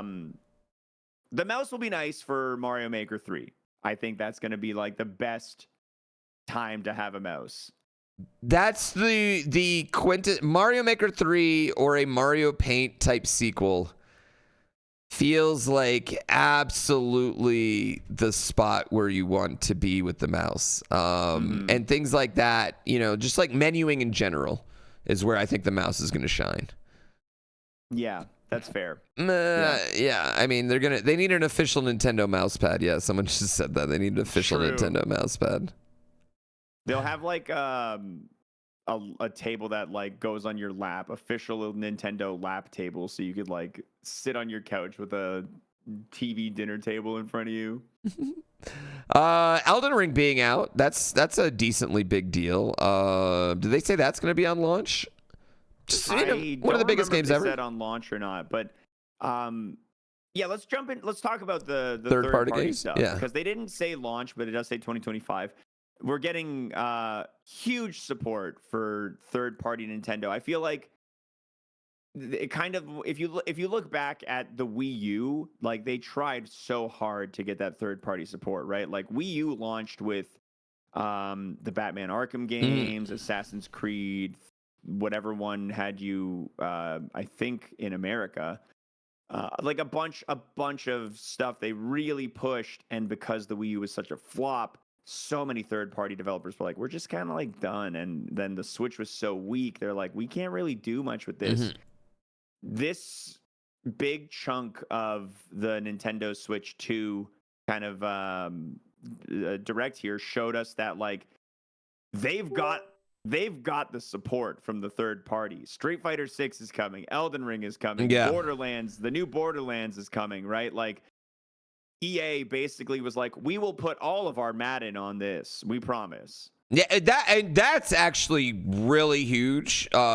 People may not understand how big having Madden and FIFA, like we're EAFC now, on the console, coming back to the console. This is the first time since, the Wii, where they had Madden, and potentially the first time since the GameCube where they had a capable Madden game, a Madden that was the same version that the PlayStation and Xbox versions were getting. Because like even the Wii Maddens were like a step down, like old version. That's actually for a strong segment of gamers. There's a lot of gamers that are like, if I can't play Madden, or I can't play EAFC, or I can't play COD, for example, I can't play those 3 games, it's not even a question whether they would buy it. They would just never buy it at all. So if they can have, and I'm not assuming it's going to be like same graphically as, No, it's not going to look as good as a PlayStation 5 or an Xbox, whatever their names are. But if you have it with Ultimate Team and all the features and online play, and you can get a pretty good community going on those consoles, that's going to be a huge boon for Nintendo. And also, like, I'm sure EA is going to, wants to be back on that Nintendo atmosphere after how good the Switch did. So I think it's actually really, really big to get the EA Sports games specifically back. But then, and I think the other thing with Street Fighter 6 that I'm really hopeful for is Street Fighter 6 is a huge online game. And I hope this means that Nintendo at least figured out enough to do Street Fighter 6 pretty well, so. That's that again, like with the Nintendo chat button and their screen sharing and everything, it's like giving me a little bit of hope for the quality of their online like connectivity and performance and everything. That's the biggest thing that I'm pulling out of out of the showcases that we got, is that like they seem confident in their online, which a grain of salt, but I would be thrilled. Yeah. I think maybe the biggest announcement that Nintendo gave no acknowledgement of at all is the fact that they were like, oh, Silksong's going to be out on the Switch 2 in 2025. Yeah, they gave it about 3 seconds of screen time, and it was the softest little tease for what has become the biggest deal to like the more intense online gaming community. Like the casuals not going to care quite as much about that, but that's huge news. That's like 2-minute trailer worthy news right there. Is it Switch release first? I thought it was coming out on Xbox first, is what I heard. But like, who knows? It's been so long. Contracts run. Who knows? I have no idea what the rules are as far as Hollow Knight's development. I don't know if Microsoft had, did they acquire Team Cherry? I have no idea. Well, I haven't kept up with that at all. I thought like they announced like 2 years ago that it was coming to Xbox Live games first. Day one Game Pass. I don't know. Yeah. I mean, it could be both things. I don't know if Team Cherry was acquired by Microsoft or not, but if it were to come to both, there's no problem with that, right? Like that's totally fine. Curiosity on the not Switch exclusive, too? But not acquired. Yeah, okay. We would love to bring Curiosity to the Switch 2. I tell you what, if we sell enough copies to buy a Switch 2 dev kit, I'm doing it. We'll do it. Absolutely. No doubt. I would love that. Yeah, a lot of third parties though. IO, I like how they said, "Oh, we're bringing 007 something to." Yeah, not GoldenEye though. I don't know what at all that means. Not GoldenEye. Because it was connected to the Hitman stuff, so they're probably going to release like some Hitman World of Assassination content that is based off of the world and like stories of 007. Honestly, 007 with Hitman gameplay would slap pretty hard. Honestly, so true. It would. Hitman World of Assassination is an amazing game. The fact that they teased that as part of what's coming to the Switch 2, huge. I love it. I respect it. I think it's awesome. I'm all in for that. Like, I played a little bit of it. I think it's so good. And I think the Switch being able to run it and have it, because it's one of those games that, like, is consistently getting support and update and content. And, like, even if you've played everything that's in it, you can play more. Like, there's always more to do, more ways to play. It's awesome. The support that they showed from just everything here is so good. Like the Final Fantasy remake coming, Split Fiction being a launch day title is so big because the power couple of the millennial generation, the alt by GF and the gamer boyfriend. That gamer boyfriend is getting his alt bisexual girlfriend to play Split Fiction with him on launch day on the Nintendo Switch, and you cannot convince me otherwise. Yeah, I mean, as someone in one of those relationships, you know, maybe minus the alt part.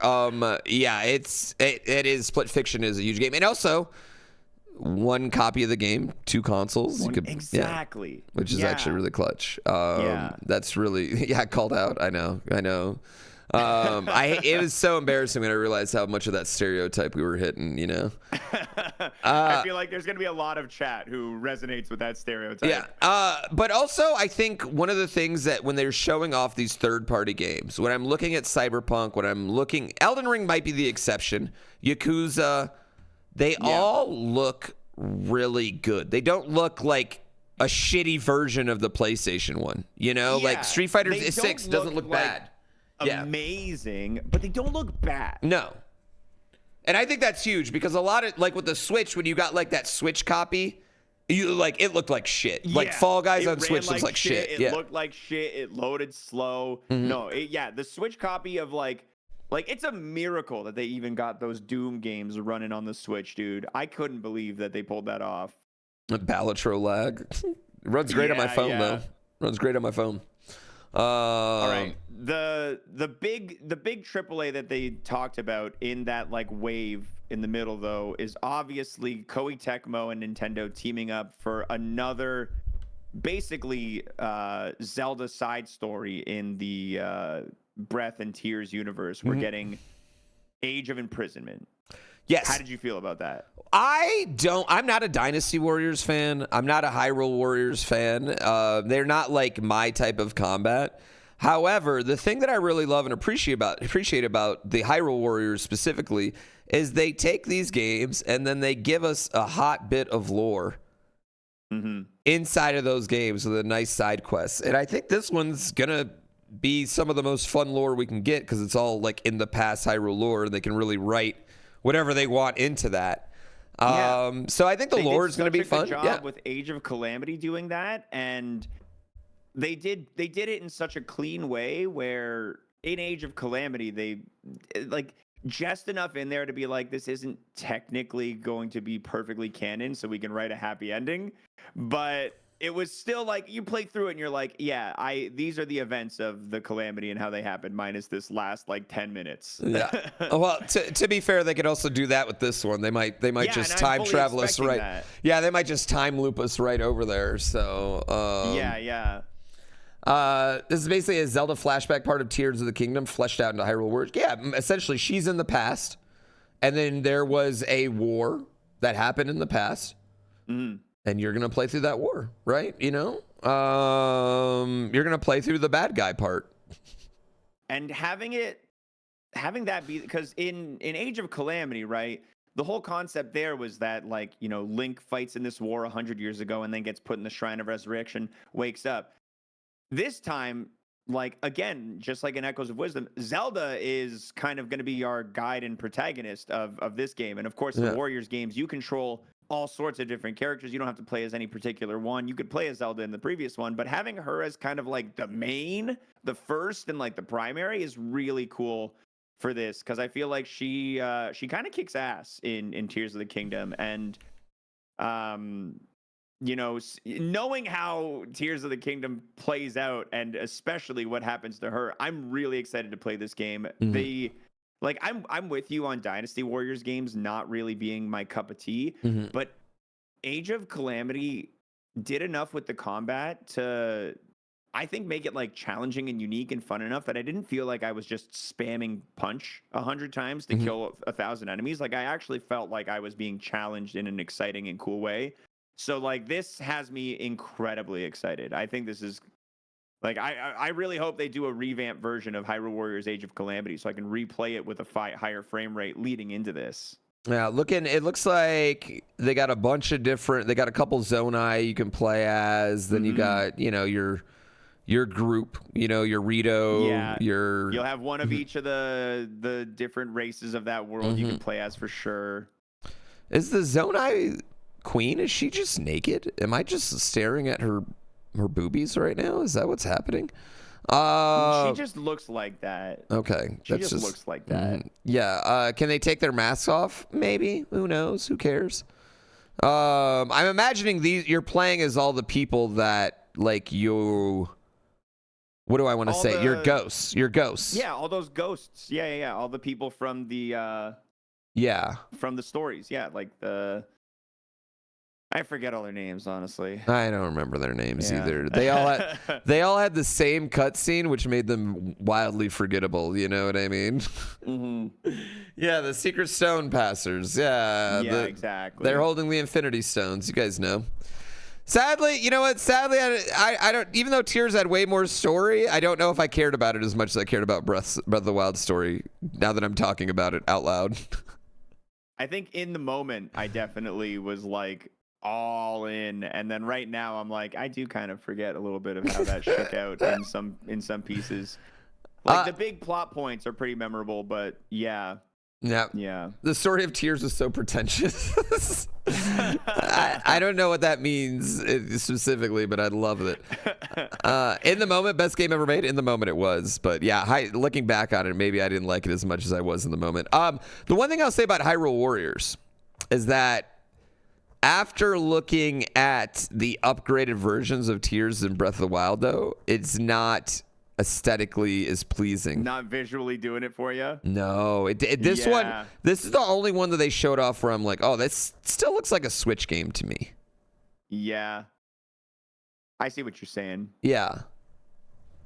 So, I mean, I'm a little disappointed in that. And I know Hyrule Warriors, they put 900 people on screen and everything, but yeah, I don't know. That's my complaint. I'm going to nitpick right there. It looks kind of graphically not as sharp as, especially after seeing Breath of the Wild and Tears of the Kingdom. Yeah. I know the frame rate in Age of Calamity got atrocious when you were in those like meaty moments with a lot of enemies. So I'm just hoping the Switch 2 is powerful enough that like it's at least a little more stable, a little more playable. Like it definitely takes you out of it when you're trying to like unleash your cool combos on like 700 bokoblins around, and it's chugging along at about 12 frames a second. Well, let's talk a little bit about the GameCube coming to Nintendo Switch Online. The whole time when they're showing it off, I kept screaming, "Show Smash Brothers, you pussies, you won't." And they didn't. That would be massive. And they didn't. That would be massive. That would also be... I don't know if I would be a little worried about them showing Smash Brothers, not for like them or anything, but like there is a very deep Smash Brothers Melee community of still, course. and they've got their online net like gameplay with rollback netcode and basically like super customized emulator that they use to play Smash Bros. Like it has matchmaking, it has everything. Like they've got it figured out. The Smash Bros experience for Smash Melee will not ever be as good on a Nintendo console as it is with however the Smash community has currently set it up. And that's just like facts to me. Yeah, I mean, I think like the fact that I think that's why they specifically didn't show Smash in any of those. Like, they showed a lot of GameCube games and they did not show a cover art of Smash. And I agree. I think that's the problem. Like, there's just so much third-party stuff for Melee that there's no way that they could get anyone that cares about Smash Brothers Melee to be playing it on Nintendo Switch Online. So they might just be better off not doing it.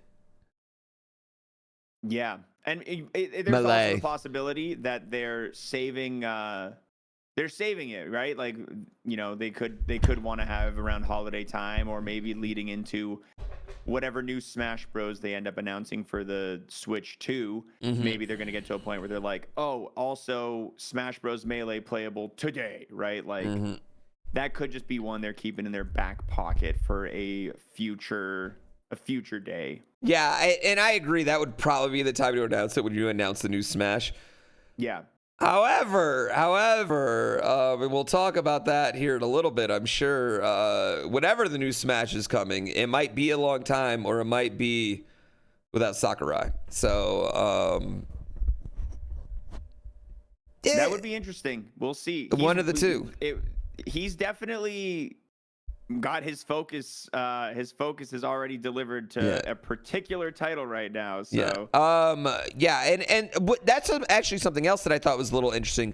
We haven't seen anything for Smash Brothers as far as a Nintendo Switch 2 upgrade. No $10 bonus, nothing yet. So I'm just very curious of what they're doing with Smash, because Smash is like one of their top sellers. That you obviously they're going to want to put a Smash Brothers on the system. So I'm curious if they are going to just upgrade Ultimate at some point, or they're going to give us a brand new Smash. But I would have liked to seen an Ultimate upgrade right day one. Like, very would have liked to see that. Yeah, I'm very shocked we didn't get that. Yeah, getting a Switch 2 like upgrade pack for Smash Bros would have. It is weird for it to be ignored. Same with Animal Crossing, honestly. For those to both, like, in this direct, to kind of both not get any time in the spotlight, because they don't have to do much, right? They don't have to, like, give us new content necessarily, but to at least put them in the focus and say, we are adding, you know, some sort of Switch 2 support for this particular title would have been, I think, a pretty good move. Yeah, I mean, they're just, you know, these are games that have sold 30 million plus copies on their system. Yeah. So, good GameCube launch title, though. They had Sunshine on there, some Fire Emblem. I've never heard of that. Yeah, we got Path of Radiance. Love that Fire Emblem. Pokemon XD, Mario, Smash Football, which I'm super into. Luigi's Mansion, Chibi Robo, which I thought was hot. And then they show Pokemon Coliseum at the end. Wonder if that's going to work with Pokemon Home. Like, what's going to happen with that? Is it going to work with XD, which is on there? So I'm curious how Coliseum's going to work specifically. Like, how are you going to import things? So I was kind of surprised, honestly, to see that they're doing the GameCube and their online stuff now, because, like, they've done a lot of GameCube game re-releases in the past, like, decade, right? We've gotten the Wind Waker, the Twilight Princess. We've gotten the Mario's 3D All-Stars, which had Mario Sunshine in it. We've gotten haven't we gotten a Luigi's Mansion remake or remaster of some sort? I feel like we've gotten, like Metroid Prime remaster. There's another Luigi Mansion remaster coming out too. So of course, yeah. There's just so many different ways that we've been sold the same GameCube games over and over and over again. I'm just, like, surprised that they're giving us access to them as part of this subscription instead of keeping them in the vault and then just drip feeding them to us little by little with like, you know, slapped on upgrades for an additional $60-$80. Not to say that, like, Wind Waker HD wasn't worth it. I think that was a totally good remake, re-release, whatever, but I'm surprised they're giving us Wind Waker on the Switch in GameCube mode. I'm surprised they didn't just do Wind Waker HD and charge us another $50. Yeah. The one thing I will say is the fact that they showed the GameCube controller specifically, though, makes me feel like Smash is going to come at some point. And I mean, I just feel like because it's got the C button. It absolutely will. Do they really need to circle the C button in that moment? GameCube controller available Switch 2 launch day. They're really trying to get you to get everything here. It'll be sold out in 3 seconds. You won't be able to get it. Oh, That's man. Okay. I feel like out of any of their retro controller collection they've done, the GameCube is the one that like a lot of people still have along with their adapters to plug into the Switch directly. So that one I'm like kind of fine if I don't. Yeah, I don't think I'm getting a GameCube controller. Yeah. Yeah. So they showed Deltarune, cool.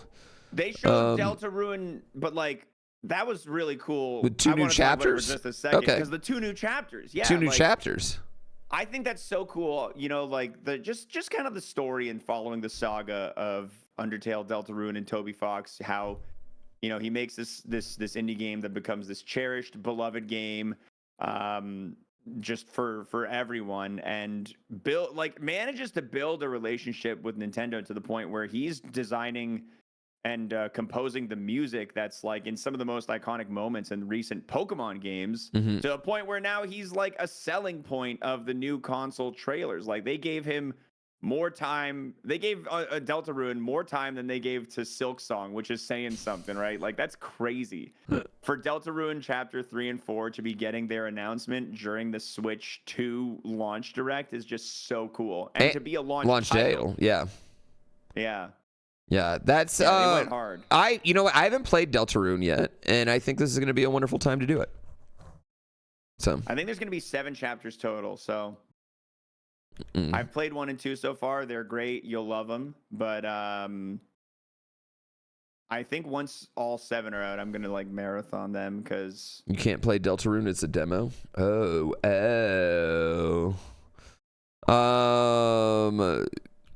Chat's giving us attitude about this. You can play. Yeah, you can play Deltarune. It's like there's like 20 hours of content of Deltarune. There's a lot of content in chapters 1 and 2. Yeah, the 2K game. When 2K came on, I was like, oh shit, are they gonna announce GTA 6 is coming to Switch 2? They didn't. Yeah. They didn't. They didn't do that one. No. They didn't. That could have actually been really clutch if they were like, oh, by the way, GTA 6 is also coming to Switch 2.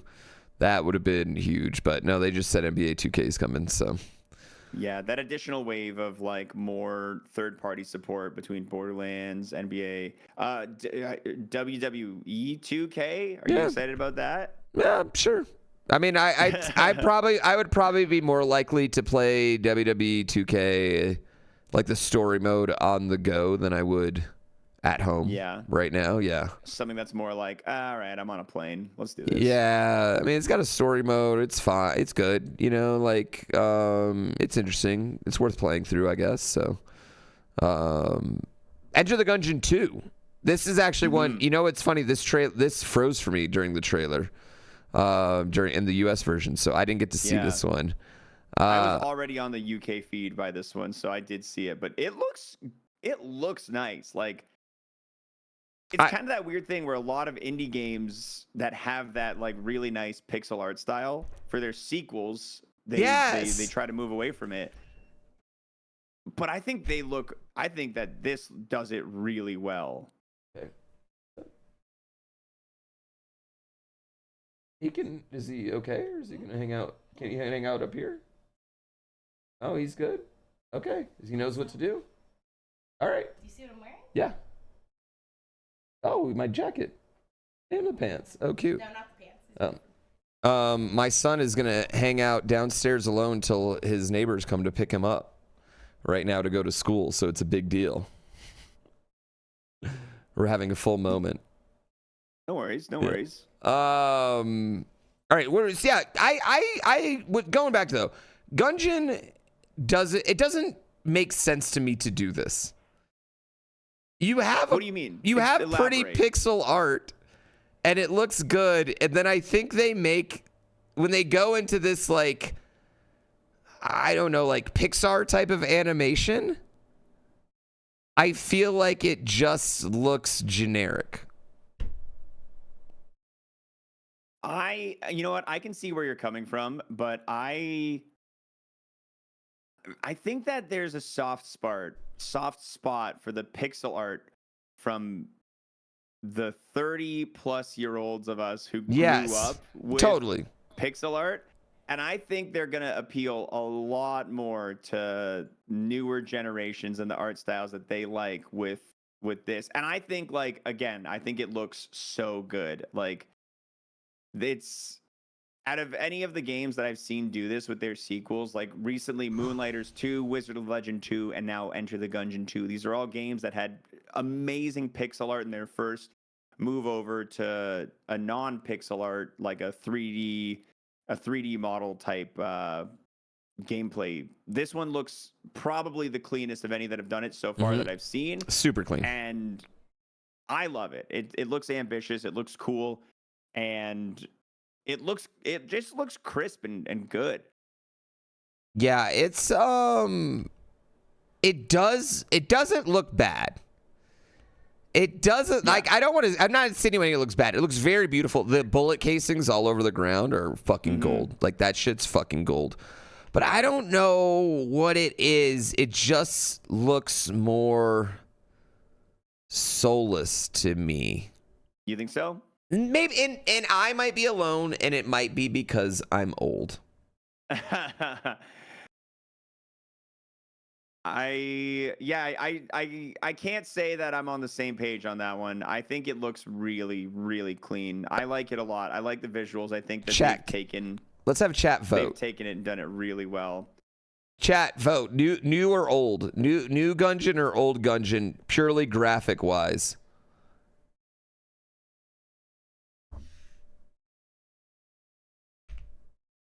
We're getting a bit of a mix. A lot of old, actually. A lot of old, but like, I do think it's pretty. Our chats are also skew old. Maybe yours. Our chats also skew. We're all 23 in here. 30 plus. We're all 23 in here. Range. Yeah, I don't know what you're talking about. We're all 23 in here. This camera angle looks pretty awkward. Yeah, I don't know. I don't know what it is. It's just something hits me. Also, I don't know where he's actually getting shot at any of these points. It looks like he's supposed to take damage like 4 times, and he doesn't. So once we got more than the 6 seconds of we did only get 6 seconds. Sure we'll be able to judge a little bit more. I'm optimistic, though. That's definitely how I would say I feel about this. I'm optimistic. Okay. They showed off a space game. We've got Astroneer's expedition thing going on, the Star Seeker. That looked cool. And they had the 4 kids stranded, a little survival. They added some nice looking like survival type games for kids in like sandwiching around the Enter the Gungeon trailer, which I thought was cool. Yeah. Cyberpunk, I think the big thing for me with Cyberpunk is it doesn't look like it's like this shitty downgraded version. It looks like a fine version. If this is it actually running on the Switch too, it does good. Look like it's running a downgraded version, right? Like it doesn't it's not my 49. Yeah. Exactly. Yeah. Not my 4090. It looks like it's running what we're seeing, it's running smoothly, which is important. And like as far as it goes, it doesn't look the best in the world, but it is serviceable. Yes, it is serviceable. Cyberpunk is a real good looking game when you're running it at top settings. Yeah. Final Fantasy VII coming back to Nintendo. I think Nintendo fans are always happy for that. Seems like a good marriage. Weeb games do good there, and this is the biggest Weeb game of them all.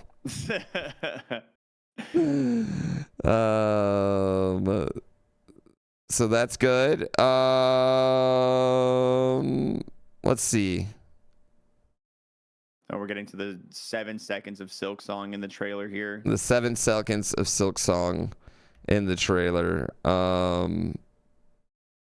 Hold on 1 second. I got to see if my kid's still here. I think they just got picked up. No 1 second. I'm so sorry. No, you're good. You're good.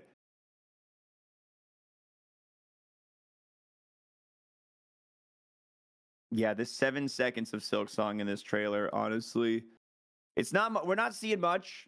We're not seeing much, but like, I feel like what we are seeing is hope. I feel like we're seeing hope and potential joy and wonder.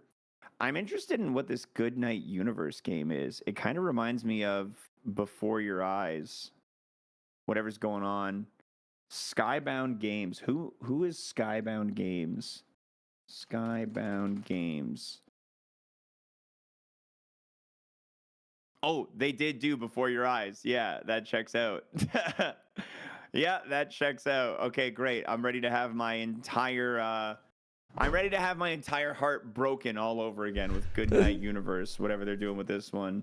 My neighbor, it looks exactly the same. My neighbor sent her 7-year-old to come pick up my 6-year-old, and they're all walking to school with an 8-year-old. This is fine. This is fine.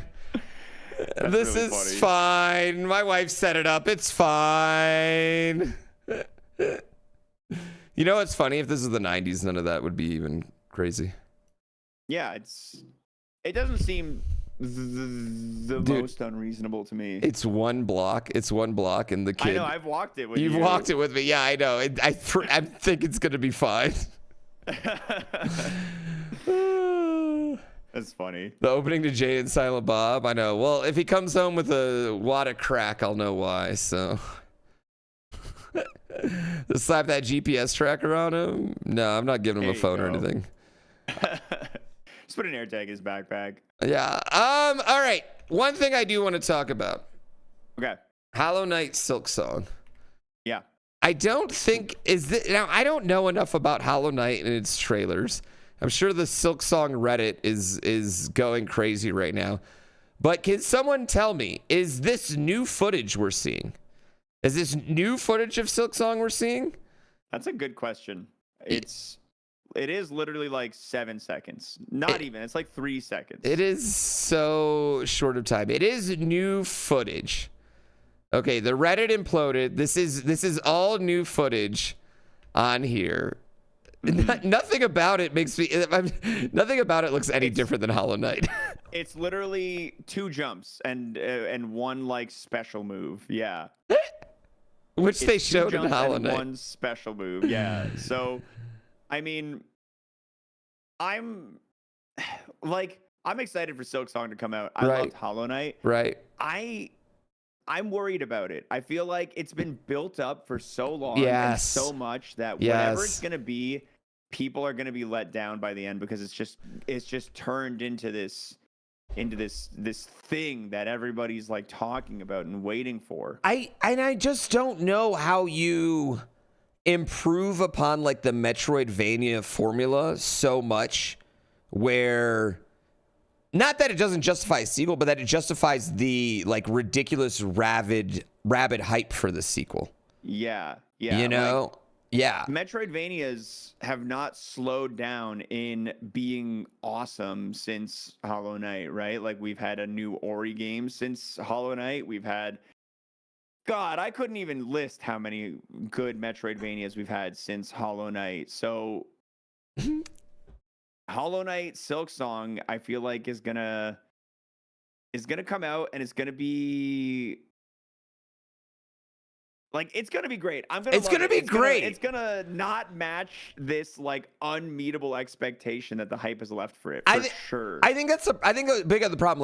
Like Hollow Knight itself is like a 9.5 game, right? Like it is a very great video game. One of my all-time favorite video games. It's so good. It's so fun. It's so playable. It's such a good game at wandering.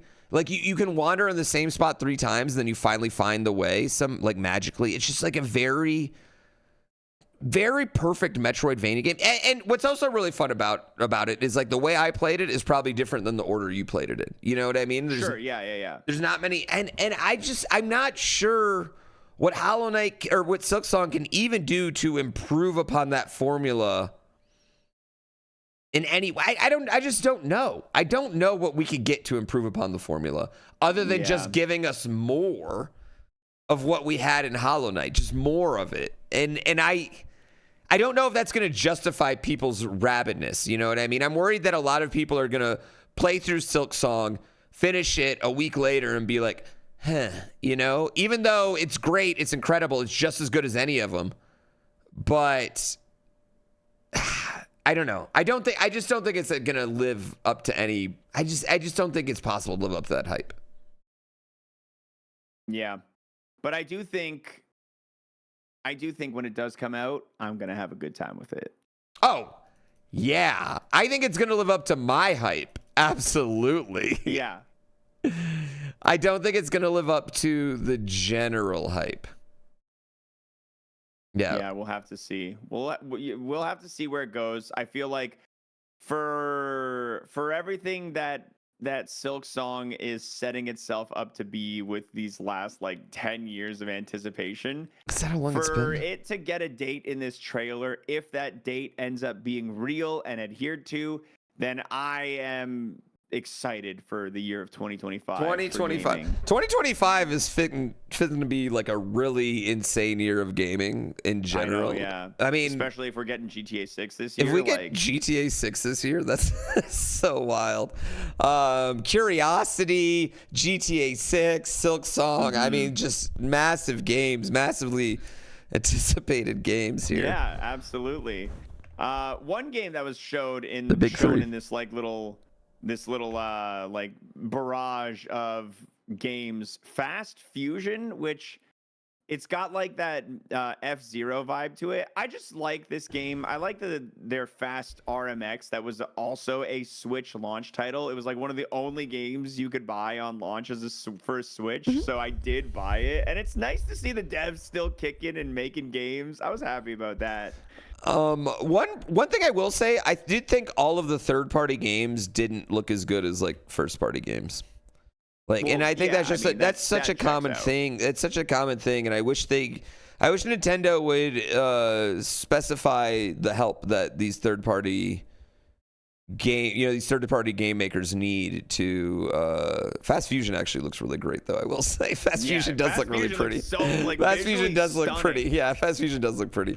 But I wish Nintendo would help out some of these third parties a little bit more.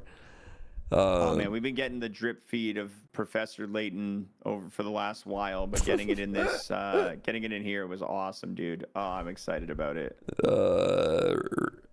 Fortnite's coming, of course. I mean, I didn't think that was never a doubt for anybody that Fortnite was going to be on there. Yeah. Yeah, Professor Layton, Tamagotchi, Human Fall. Nobody cares about a lot of these games, whatever. I mean, people care about them, but not enough for this. Now,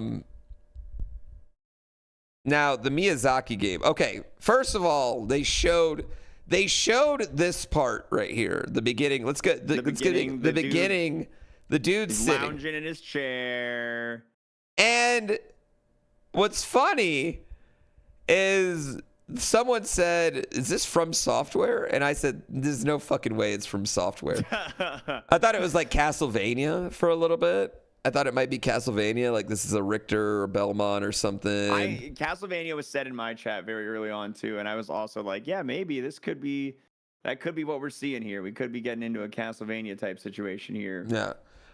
It's PvP versus PvE is going to be multiplayer focused. That's the same way they describe Elden Ring or Dark Souls 3. So I'm not necessarily sure it's going to be multiplayer focused like Night Rain. Because I think what you're saying, Launchpad McQuack, is that you think it's going to be kind of more Night Rain style. I'm not getting that. They announced it's an 8-player PvP PvE game. Do we have more information somewhere about it? Where is this? This actually makes me disappointed. Yeah. Definitely had the look of a Souls-like. Once they started showing people something. No, this is not useful information. Well, I think what's big about this though, chat, is that and then they don't show it till the end of the trailer. This isn't just a FromSoftware game. Like, Armored Core is a FromSoftware game, right? It is a Miyazaki game. You know, Miyazaki is making this game. FromSoftware.jp, Google Translate to English. Software for Nintendo Switch is PvP base multiplayer action game, which up to 8 players can fight each other and fight against enemies. I don't know. Are we still? I'm still feeling like this might be more like. I don't know if this is Night Rain or this is more just like you can have 8 invaders in your game. I guess we'll just have to speculate for now. Yeah. I think like we do see what to me looks like some good mobility in a lot of these characters. And we do even see like someone summon another person. So they might be like, as far as like Elden Ring goes, there might be a higher focus on cooperative or even competitive, you know, multiplayer gameplay inside of this game than in other like Souls or Elden Ring type games, but maybe not quite to the same level of the new like specifically multiplayer Elden Ring. Yeah, I definitely I mean, just the trailer doesn't play anything like the Night Rain trailer did, for that matter. Seeing like a lot of very different characters in like combats as well, though, right? Like we see like the first dude with his like vampire vibes and his little guns and stuff, but then we're also seeing like a moon witch lady and like a ring wielding lady and a guy with 2 swords and all sorts of like different characters that appear to be like controllable or playable, right?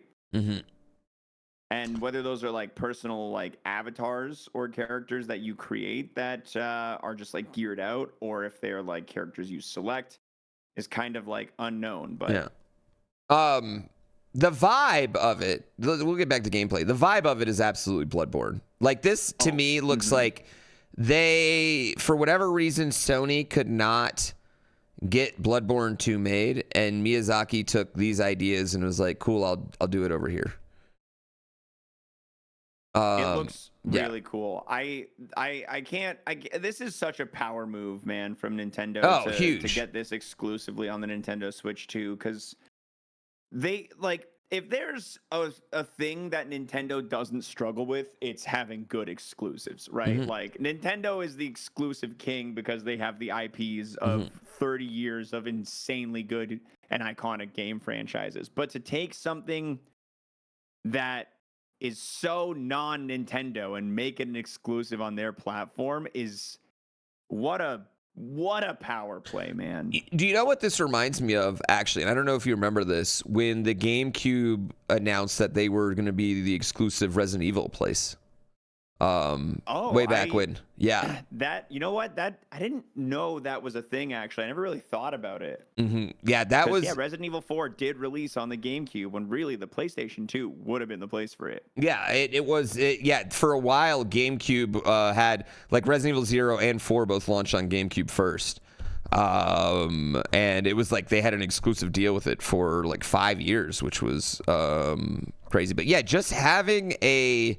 FromSoftware, I mean, Bloodborne was huge for the PlayStation. Like, Bloodborne is a huge franchise for PlayStation.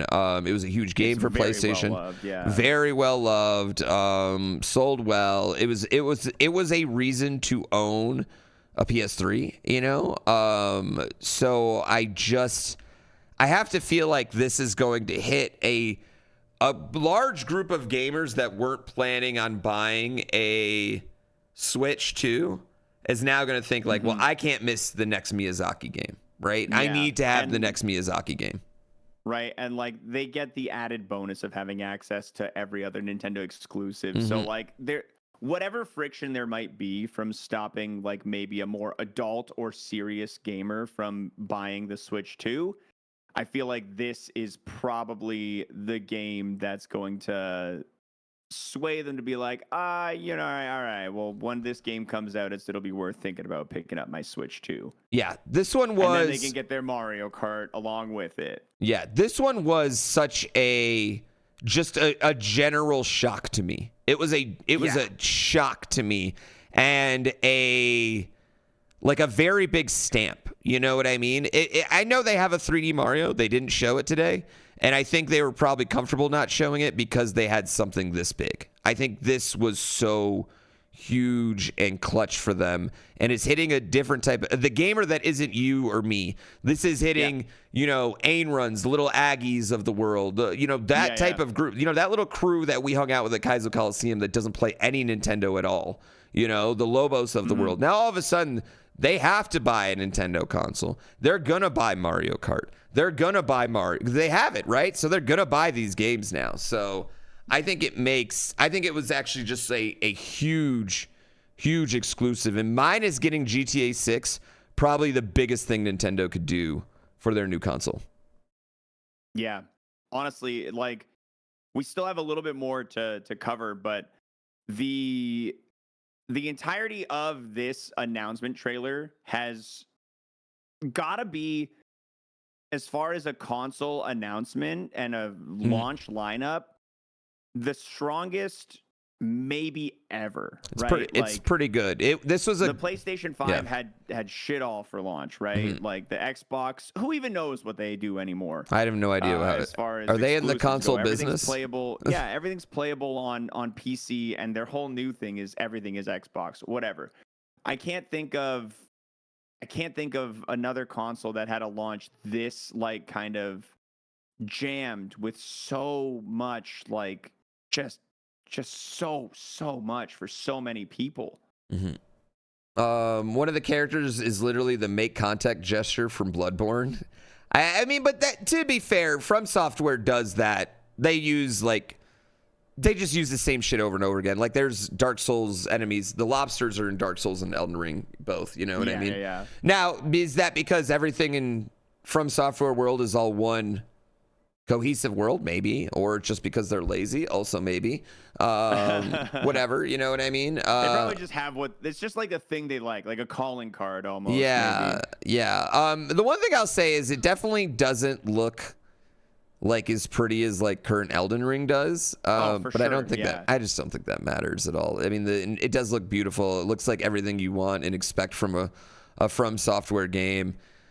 And right there, we just saw chat. It looked like they summoned the person, not really. Yeah. So it did in that one part of the trailer. It did look like it summoned them. Yeah, I just don't. We don't get any like gameplay, right? So it's hard to say exactly how it's going to play out. But I will say, I bet there's going to be cool environments with lots of hidden weird secrets. Is that you turning into a dinosaur, or is that the dinosaur? I don't know. I'm not sure.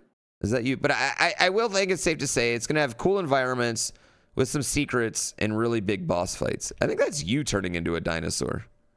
That's badass. Yeah. That's real badass. We're getting more info in 2 days directly from Miyazaki. Beautiful. I love to hear that. Yeah, nothing in this trailer makes me feel like it's... And I know you're saying, guys, like I know we're reading like it's like this big multiplayer game, but the way I'm looking at this is that it might be like your normal game, but with like invaders and, you know, what are the other ones? What do you call the invaders when they're on your team? But they're just like, I don't know. Yeah, it's like more seamless and more anywhere possibility for that. But I'm not sure it's... Have they showed a single non-humanoid, though? Yeah, they do. They show... A frog. Yeah, they show a frog. They're right here. They show this guy. He's non-human.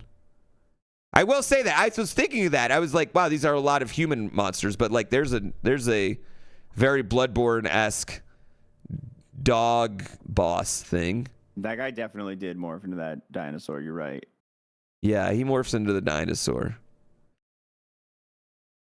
Like, that's clearly a boss. The frog boss is clearly a boss. If there's whatever it is, whatever we end up getting out of this, it's big. It's big. It's a big deal. It's a big deal. Yeah. It's a really, really big deal for Nintendo, no matter what. And I mean, if it is like a super online game, then maybe Nintendo's online just doesn't suck, chat. So. Oh God, yeah. What a bold move to release a very online dependent game on a Nintendo console. The Dusk Bloodborns. Yeah, I mean, that's really what it feels like, doesn't it? The Dusk's Bloodborns. Yeah, there's a non-humanoid right at the end of the trailer, too. There's Rat King. Rat King. Rat King. Yeah. Available only on Nintendo Switch next year. So crazy. Yeah. I can't get over it, dude. It's so crazy. This one's insane. This one's really, really insane. I don't know.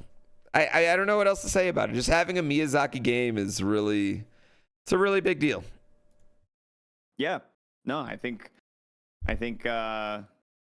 we'll get more information, but as far as everything that covers right now, yeah, we're kind of in there. Yeah, I mean, like that game instantly shot to like my biggest boner for any game right now. I'm more excited for that than Night Rain, like right off the bat, and I don't know anything about it. So that's big. Yes, that shot to my like biggest boner for games. Now in 2 days I might be sad again, but right now, huge boner. Yeah. Yeah, absolutely huge boner. Our partners working on mini games coming to Nintendo Switch 2. Okay, let's talk about Kirby's Air Ride. Did you play the original Kirby's Air Ride? Minimally. It's like one of those games I wanted really bad as a kid, and I didn't get it. So I don't have the nostalgia that others do for Air Ride, but the people who do, they love it.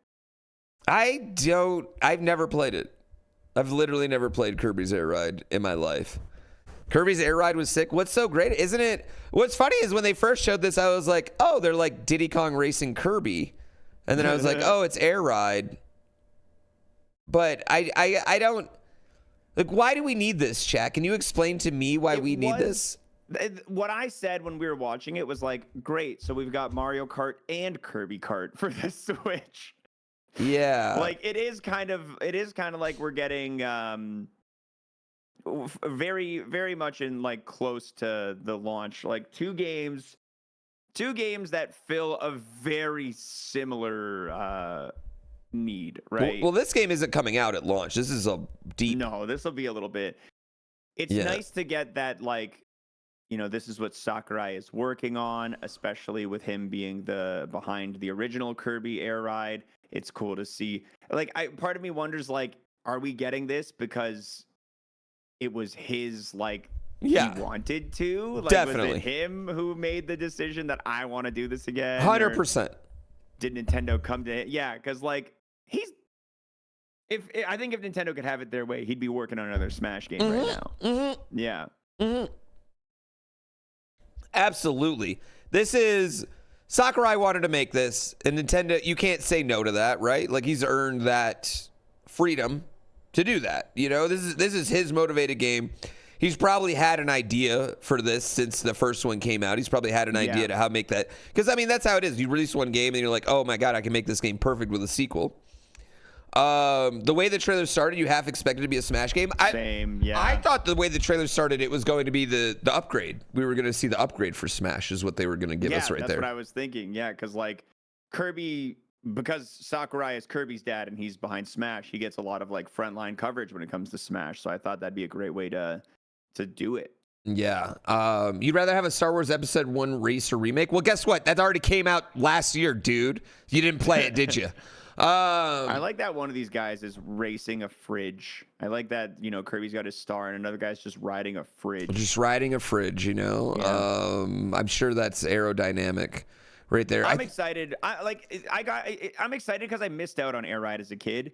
So getting to, you know, get in on this one when it's like new and, you know, designed in a way that it is a game that is released in 2025, right? Because anytime you go back and play a game that somebody loved from their childhood, but you didn't play it, there's a chance you go in and you're like, I'm sorry, without the nostalgia, this just isn't hitting the way that you want it to hit for me. So this is gonna be something awesome, I think. This is going to be fun. The only thing that has me excited about it is that it's being directed by Sakurai. You know what I mean? So you know it's probably going to be extremely balanced.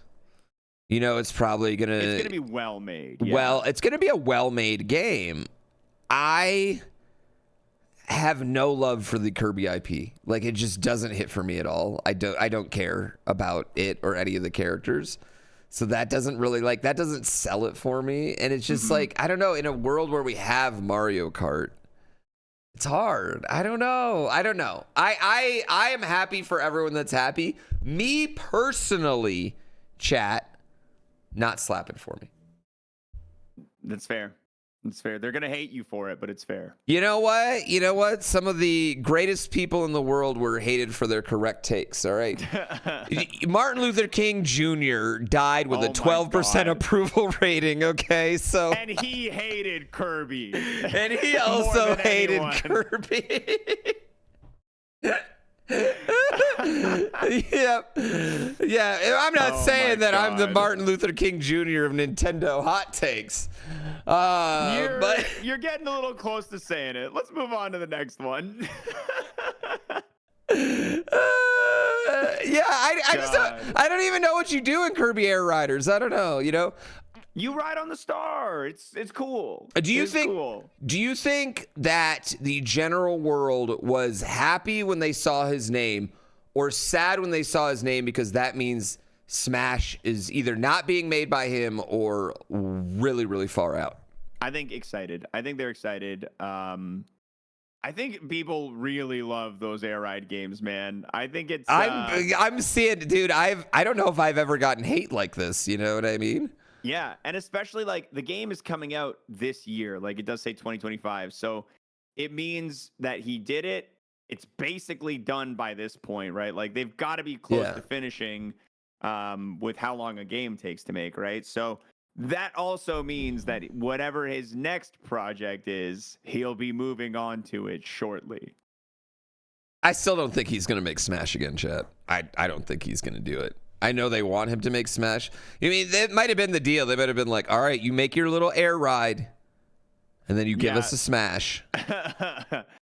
Yeah, maybe. Honestly, if for Smash they did like a Switch 2 upgrade and then 10 more characters or something, I think that would be fine. 10 more characters? Are there even 10 more people left in video games? They could do reworks, right? They're redesigning Donkey Kong. They could rebuild Donkey Kong. They could rebuild Link, rebuild Mario. Stoner Donkey Kong.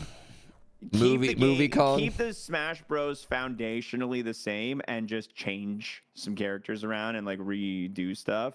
Add the Duskbloods characters in. Actually, that would slap. All right, we got to do Donkey Kong. We got to talk about this. Oh, of course we're talking about Donkey Kong, For the first question that I have to ask you, how are we feeling about Donkey Kong's new design after this trailer? What's funny is it didn't really affect me. It didn't bother me in this trailer, I guess. I didn't really think about it. I'm not too passionate about the design of Donkey Kong. In general, you know what I mean? Because Nintendo could always just be like, oh, this is a new Donkey Kong. It's Donkey Kong's nephew, grandson, blah, blah, blah. It doesn't bother me. What did bother me is that they didn't get Seth Rogen to voice it. Actually, why not just get, if you're going to have movie Donkey Kong, just give me movie Seth Rogen around. If Seth Rogen would have done a voice for Donkey Kong other than just doing his voice, maybe, but like I'm totally fine with Donkey Kong not sounding like Seth Rogen outside of the movie. He did an interview once and he was like, yeah, and they approached me. I said, I'd love to do the voice of Donkey Kong if you're okay with Donkey Kong sounding exactly like Seth Rogen, and it was like, yeah. My initial thought, right? It's no secret that I hate Donkey Kong 64. It's my least favorite game of all time. I literally think it's the worst video game that's ever been made.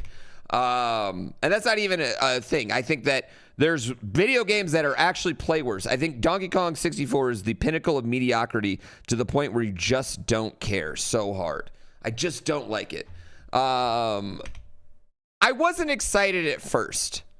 My initial thought was just like, I wanted a Mario game. Uh-huh.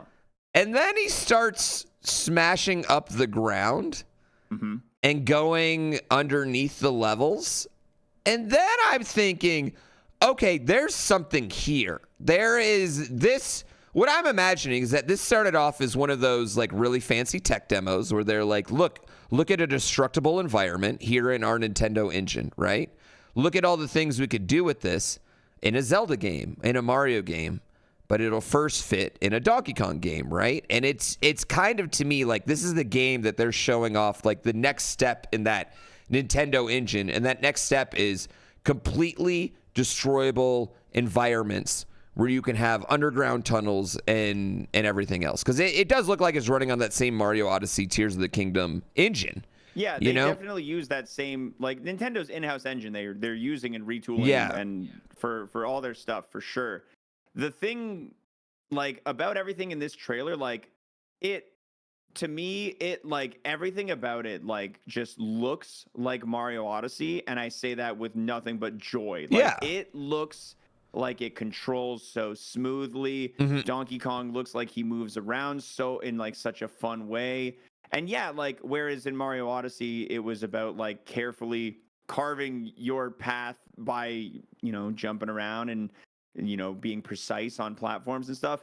In this one, you're, like, going around and just smashing the hell out of the path. You're carving the path out of the world, which is so cool. I'm so excited about this. I think it looks like it's going to rival the quality of Mario Odyssey in terms of, like, how it feels as a 3D platformer, and it's so cool to see from a character who isn't Mario. I kind of like the idea too, if you're gonna bring back Donkey Kong as, like, a 3D platform star in your, you know, in your group of games, having Donkey Kong go down while Mario goes up, right? Like, Donkey Kong is platforming downwards mostly, you know what I mean? Destroying things, getting rid of the environment. That makes a lot of sense to me, while having Mario go up. And then you have enough differential. Because I think that's a lot of things I hate about Donkey Kong 64 is it's a worse version of Mario 64. Sure, yeah. It's like the differentiation in, like, play style between them is not huge. Whereas, like, here, yeah, Donkey Kong's got such a huge focus on his strength.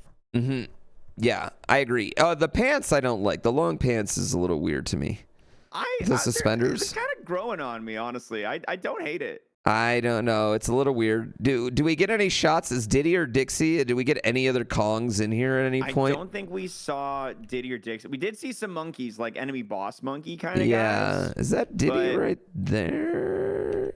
No, that's not Diddy. That's not Diddy. Any of, like, our main, like, hero Kongs anywhere. Looks like he's, like, Farmer Kong, like he's, like, been growing bananas somewhere, you know. Humble Farmer Kong. He's been living out his days, having a good time. And he's got this, like, little purple stone buddy around him, kind of, you know, like almost like a Cappy. Yeah, I'm wondering what that plays out as, because you do see he's on his back. Yeah, every single shot he's on his back. So I'm wondering if that's always with him, and that's what's giving him, like, some of the abilities to do some of the things he's doing with, like, punching through the ground or something. But maybe we're gonna get another trailer closer to the release that details more about what this stone that's going around with him does. Yeah, it's definitely his little Banjo-Kazooie vibes is what I was getting on. But yeah, I mean, I think if Mario Odyssey and the point of Mario is 3D Mario specifically is gaining height.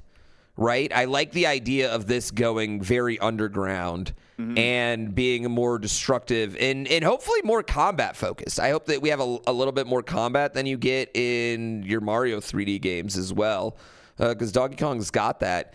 I will say, my initial disappointment, I was just like, where's my 3D Mario? Why are you not launching with a 3D Mario game? Looking at it again, I think it does look really good. And it's only a month away from launch, which is spectacular time frame. I know. We get it in the summer. It's going to give us enough time with our launch that, like, when this comes, we can, like, really just be like, this is the one right now. And I just think it looks so clean and good. Like, the fact that I also was hoping for a new 3D Mario.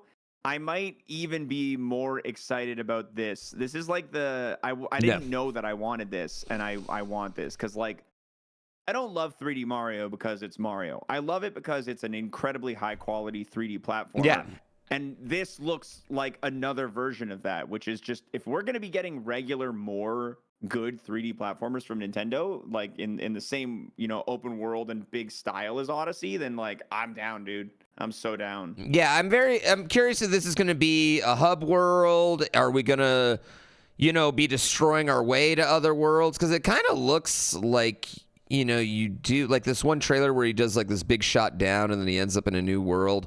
How much are we going to be able to dig through levels? Like they showed that one part where he's just digging and it's just all dark around him.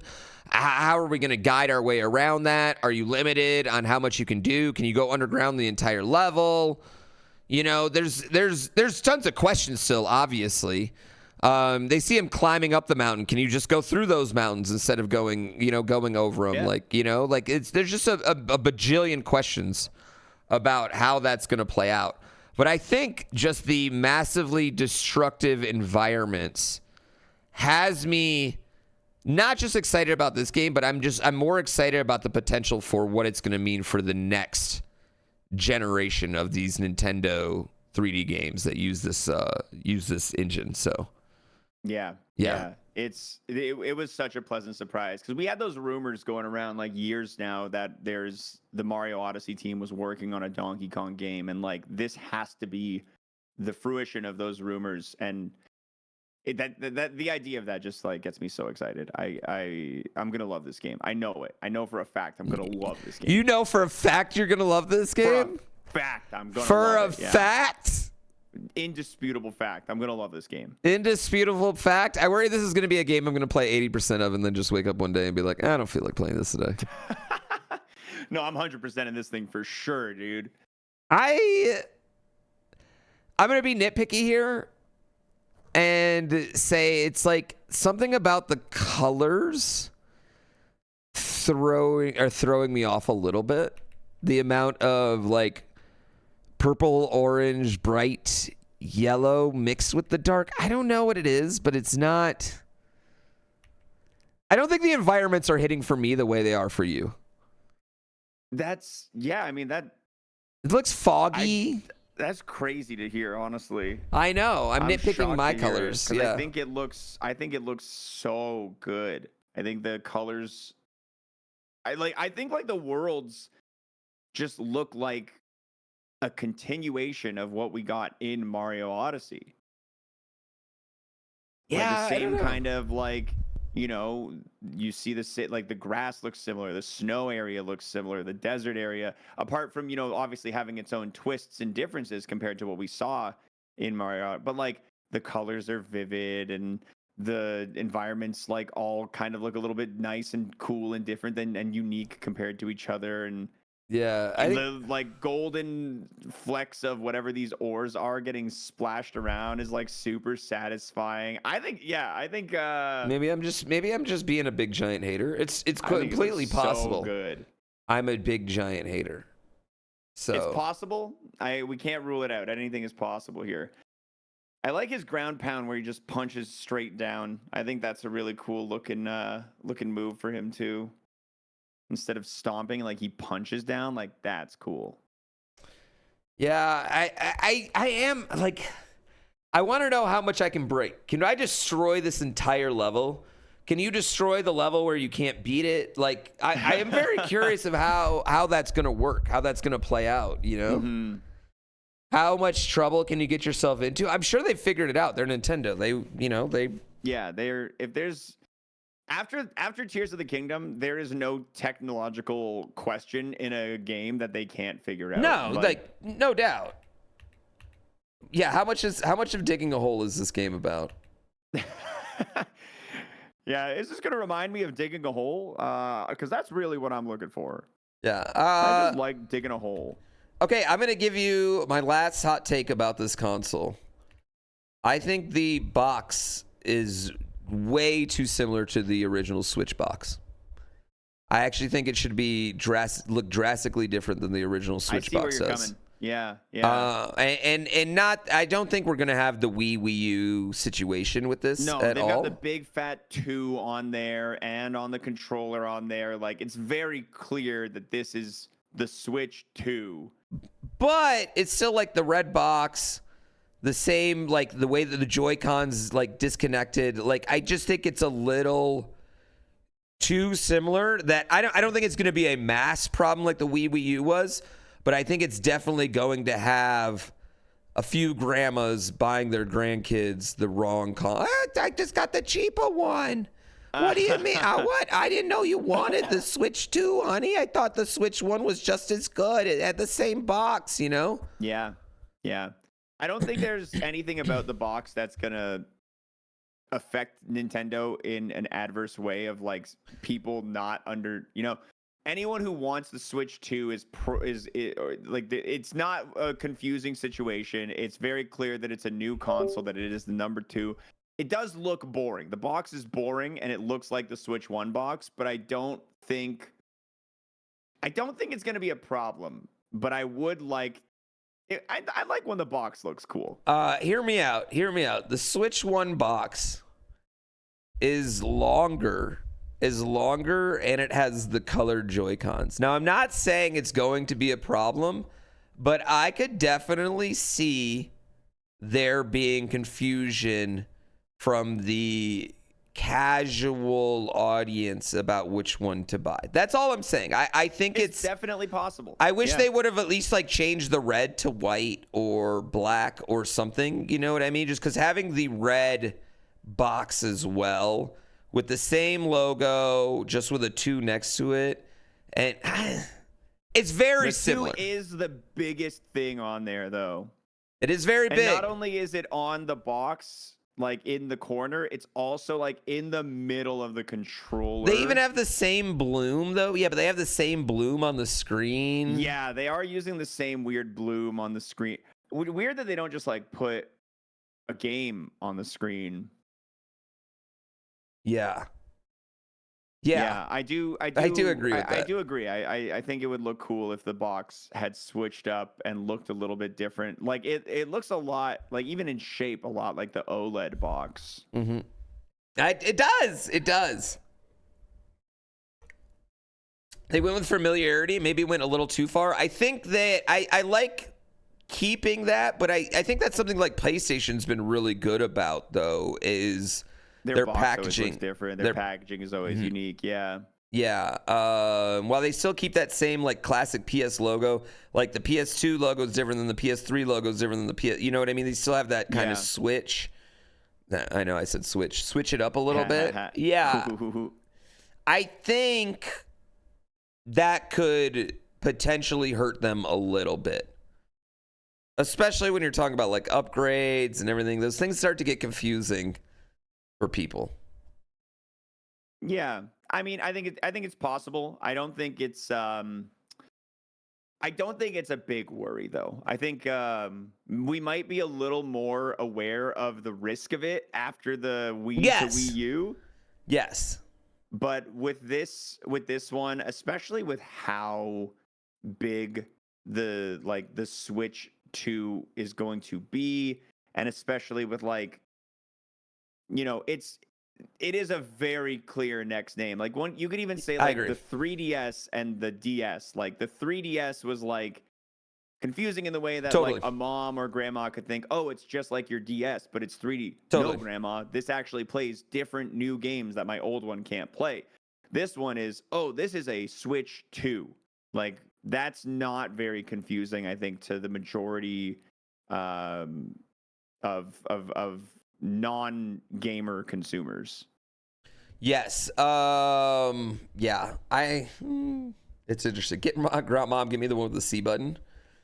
I don't think it's going to be a big deal. I don't think it's really going to affect it drastically, but maybe like 100,000, 500,000 units, maybe in that, over a 70 million units, you might have a mistake or two, is what I'm saying. Yeah, you'll probably have a grandparent buy a Switch instead of a Switch 2 at some point, sure. Hopefully that grandparent holds on to the receipt. You think we're going to get a price drop on the Switch 1? Or you think they're going to keep it at 300? That's a good question. I don't know. I feel like just to clear out inventory, maybe. Yeah. Yeah, I think why do we think... I don't think Switch 2 is confusing. I'm saying the box is confusing. And what I was saying, Red Zephon, with the PS1 to PS2, they have a completely different logo. Like the PS2 logo is that slick blue screen. They changed the colors. They changed the boxing. They went from gray to a black console. There's a big difference between each of these consoles that we're talking about when the way PlayStation did it.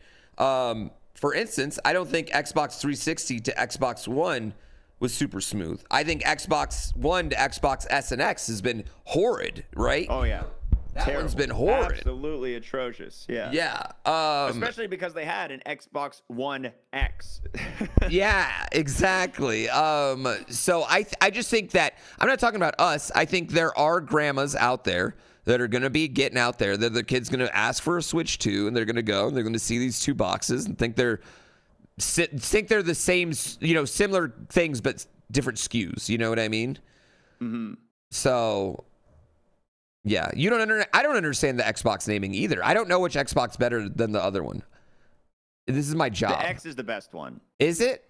Yeah. That actually makes a lot of sense, to be fair. That does make a lot of sense. Yeah, the Xbox Series X is like the one for people who want like the good, strong console. The Series S is the one that you buy for your nephew because he's 12 and he doesn't. And you don't want to spend any more money than that. Yeah. Was there any talk about Joy-Con drift? No, Nintendo did not mention Joy-Con drift during their presentation for some crazy reason. I don't think Nintendo will ever acknowledge it to you. Like, if you reach out to them about it, you might get, I don't know what their process is for dealing with it, but they're never going to be like, by the way, it doesn't drift anymore. Sorry about that one. Yeah, they absolutely did not mention that, nor will they mention that. And will it be fixed on the new one? If it's not, I would be shocked. Shocked. If there's any Joy-Con drift in this new one. But that'd be pretty funny. That'd be pretty fun. Do we know how long the Nintendo's going to make Switch ones? I'd imagine as long as they sell. I mean, there's no shortage of software coming out for Switch, the original Switch. Yeah, we still have I guess Pokemon ZA and Metroid Prime 4 are kind of like the last of the Switch 1 big launch releases that we know of right now. And as far as those go, they're going to have support on... they're gonna have support for the Switch 2 to be looking good and feeling good and playing good on those too. Yeah, I don't see any reason why the Switch 1 would be ending anytime soon, to be honest with you. Well, I guess Rhythm Heaven as well. Yeah, they did tease that, and Tamagotchi Life. Yeah, but any of the big flagships for Nintendo, we're gonna be getting those on Switch 2. Yeah. From here on out. Faster loading times, the fact that they can get titles to work on both. You imagine ports of old games into games will still release on both. Well, they said you can transfer your software, that you'll be able to day one transfer your software over. They do have titles that don't work or work poorly. Yeah, there's like 120 games. Looking at the list. Yeah, looking at the list, it didn't affect me much. I didn't see any games on that list that was like, oh, okay, well, I'm disappointed about that. Mm-hmm. Do I think it'll affect speedrunning times? Probably. Pure speculation.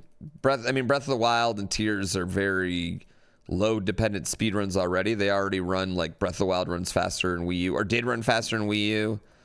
And then it ran faster. Honestly, I remember playing, like, they are obviously going to deal with it in probably their own intelligent and smart way. But I remember the like playing an emulator of Breath of the Wild, like running in 60 FPS made it so that the physics was different when the game was running at a higher frame rate. Like bomb launches would go, I feel like either farther or not as far. I can't remember when you had the frame rate at 60 versus 30. So, like, who knows what the implications of a different frame rate is going to be for the speed run? It's either going to be way faster or not as... It'll go one way or the other, really. Yeah. But it will change. It is interesting. I am curious how that's going to play out. We're going to play Super Mario Party Jamboree when the Switch 2 comes out. Well, that doesn't launch for a month after, so once it launches, I'm sure. Weird that they're going to the GameCube version of Wind Waker instead of releasing the remaster. Well, you could play the remaster on, like, you could just play it because it's on the Switch anyway. So you can just play it. The Wind Waker one isn't, no. Isn't the Wind Waker one on the Switch? That was Wii U. That was Wii U? I thought they ported that one to the Switch too, though. Just Skyward Sword. Oh. Just Skyward Sword? And Twilight Princess and Wind Waker got remakes on the Wii U, and they never got ported to the Switch. I thought the Wind Waker one was on the Switch too for some reason. Oh. Yeah, they got it still on the... They just got that bad boy just on the only Wii U. The only Wii U game not ported over to the Switch. I know, which is crazy because it probably sell really well. I think that's why I just assumed it was. I just assumed it was on there. So that's why I was so surprised that they showed Wind Waker as the GameCube game. Like, why aren't they just re-releasing Wind Waker and charging people for it? Because they'll pay. Yeah, that's strange. They will pay. That's for sure. That is a little strange. Yeah. Weird choice for sure. The one game should be free like Astro's Playroom. That's not even a game, dude. Nobody buy that. Nobody buy that, please. Yeah. Don't buy that one. I don't care how little it costs. Do not buy that game. It is ridiculous. Yeah. It's a weird. I like a while back I read the book that Reggie put out about his time at Nintendo and his career in general, and like Nintendo, he fought tooth and nail for them to include Wii Sports. He had to fly to Japan 6 times and go to board meetings with Nintendo of Japan to be like, guys, we have to include Wii Sports with the Wii. We can't not include it. And they were just so against him, tooth and nail. We're like, you are dumb, you are stupid, we don't do that. And now that he's gone, they're back to their not including games ways of the past. It's so stupid. I mean, especially when you have if they would not have included Wii Sports, that Wii would have bombed. It would have absolutely bombed. Yeah. Having that as a packet was so huge. It was essential. Yeah. 1-2 Switch should have been a pack-in as well. I completely agree. Yeah. Have a pack-in with a super gimmicky ass game that shows all the new stuff your console does. Yeah. Who gives a fuck? Absolutely. Yeah, who cares, man? Dude, Wii Sports is the only game you needed for the Wii for a while. Dude, bowling on Wii Sports is fun. So good. Yeah, 1-2 Sports. Well, I always thought 1-2 Sports was going to be the Wii Sports of the Switch, or 1-2 Switch. Yeah, 1-2 Switch would have been a great pack-in game, showcase the shit your controller can do, and you play it 4 times. No one would have gotten that crazy about it. It was no Wii Sports, but it was still would have been. I would have been excited to have it packed in for sure. Yeah. Even as you're playing mini game, they even call these mini games in tech demos, which is funny for this. Yeah, nobody buy this game, please. Nobody buy this. Clearly should have been packed in Nintendo Switch 2. It's even called Welcome Tour. How do you call it Welcome Tour and then make people pay for it? No, you will not buy it. Ridiculous. You will not buy it. When you could buy that, you could just subdue a Twitch streamer and get significantly more entertainment. If you buy this game and I have proof of it, you're banned from my chat. Legitimately. I will not tolerate the presence of someone who would pay for this. The presence of someone that would pay for it. If it was packed in with, you need to have, it's free with Nintendo Switch Online. Cool. Sure, that's fine. Yeah. I wouldn't even want to play this if it came with the Switch. You know what I mean? They made it look that boring. It's so bad. It looks so boring. Why are all the people there? It doesn't even make sense that they have a bunch of little people there, because I thought those were other little people you could talk to. And they're not. Why wouldn't they be Mii's? Nintendo has Are we done with Mii's? Staple avatar thing. No, definitely not, because they just threw in Tamagotchi. Oh, Tamagotchi, yeah. Thing. Why not just use Mii's? I don't know. You saw it as soon as it was bundled? Yeah. Yeah, you would assume it was bundled based off of what it is, but Nintendo be Nintendo, man. Yeah. If you buy this, chat, you're not allowed to complain about the price at all of anything else in the Switch. If you buy this, I don't want to hear shit about the cost of eggs from you for the rest of your life. I don't want to hear a fucking word. We'll give the people a manual as a game. They'll love it. It's so... It's not even... It's just a bunch of, look at our magnets and look at our this. That's what I think is really weird about it, you know? Yeah, And what if it's like Astrobot? Look at the gameplay. It's literally not. It's literally just signposts telling you about the console. And shaking a maraca with your mouse, which you could have just shaken it with your motion control. God. I don't know. Yeah, that one was a frustrating one that they even wasted time showing us that. I know. There's got to be like 3 people out of the 7 who are like the final line of defense in like what goes into this presentation. And those 3 people are like, guys, you don't understand how badly we're embarrassing ourselves with this. Yeah, that one's like, we got to give credit to Astrobot because they out Nintendo on that one. Yeah, for sure. Yeah, we gotta give that one. Oh man, anything else we wanna talk about, discuss, chat? Any other questions or speculation you want to hear? You feel like the wheelchair basketball game also looks bad? I didn't think it looked good, but I thought it looked fun enough. Yeah. Yeah. I think it's hologram. I have been racking my brain for the last 4 hours trying to think of how I would incorporate a game that utilizes 2 mice and motion controls, and I haven't been able to come up with anything better than wheelchair basketball, honestly. It is the best. It is kind of the best way. We need a game where you use 2 mice and then you pull them up off the table for some reason and wave them around. Yeah, exactly. I don't know. Yeah, that one's pretty it.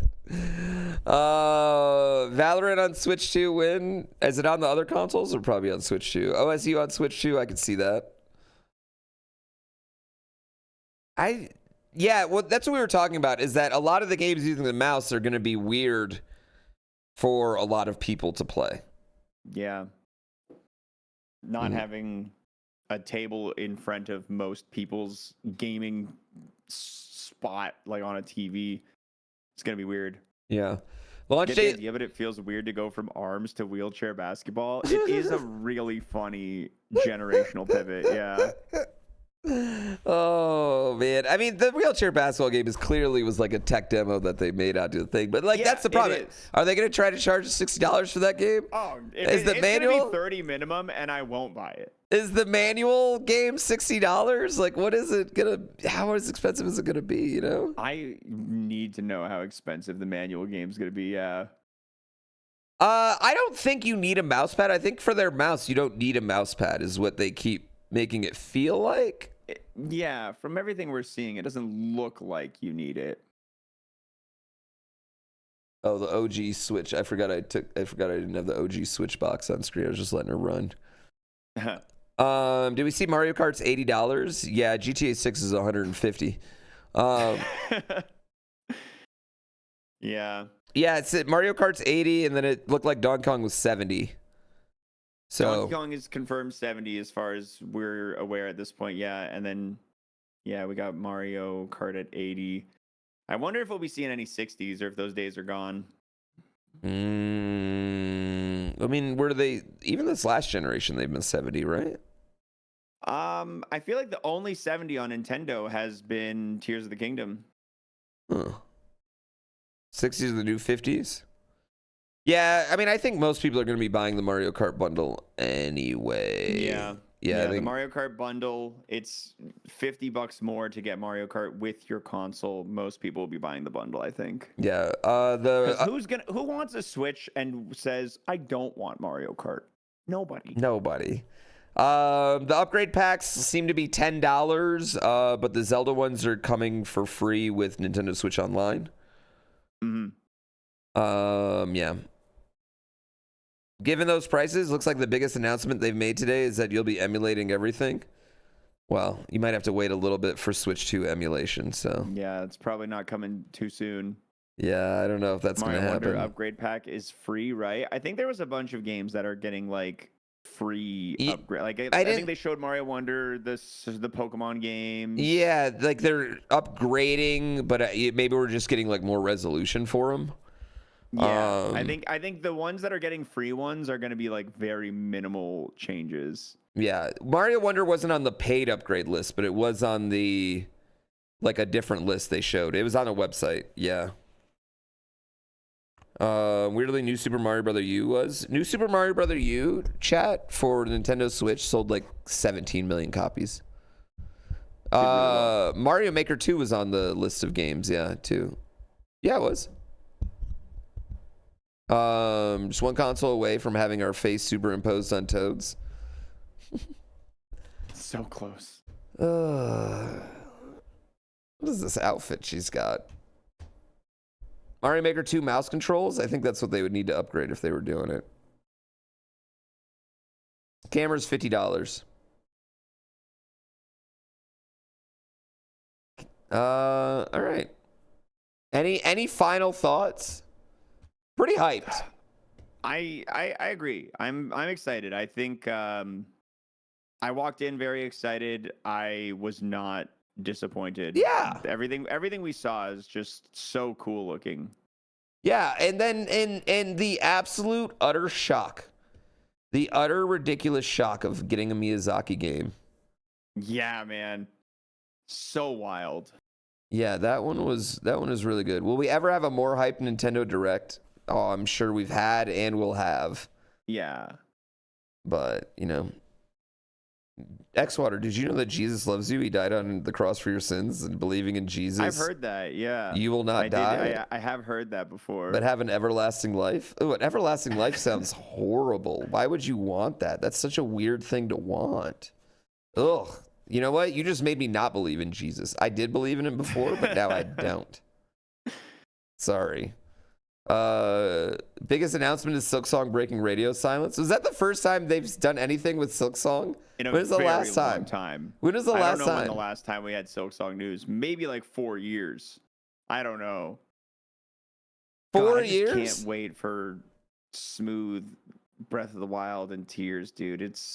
They look so good. I had no desire to replay these games, and just looking at them with the upgrade, they look so pretty. They look so pretty. As long as it's been long enough, they are so, like, going back to them doesn't feel like it feels good to go back to them if it's been a while.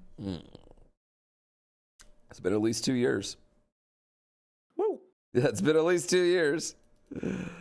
Oh man, your Jesus is gonna buy the Switch too? Yeah, he's gonna get nailed to the Joy-Cons for sins. I'm sorry. I'm so sorry. Oh my I'm so God. sorry. I know. I'm so sorry, Xwater. I apologize. You're ridiculous. You want to play Mario Baseball? Right now? I mean, I don't know. You know, anytime. But you know, I mean, I'll play right now. Yeah. Yeah, you want to play right now? All right. Can I get like 5 minutes to get some food? Yeah, I would love to have 5 minutes. I have not done anything so far this morning. I smell. All right, let's take a little break and then we'll come back. We'll play some baseball. All right. All right, I'll see you in a bit. All right. I'll be right back, chat.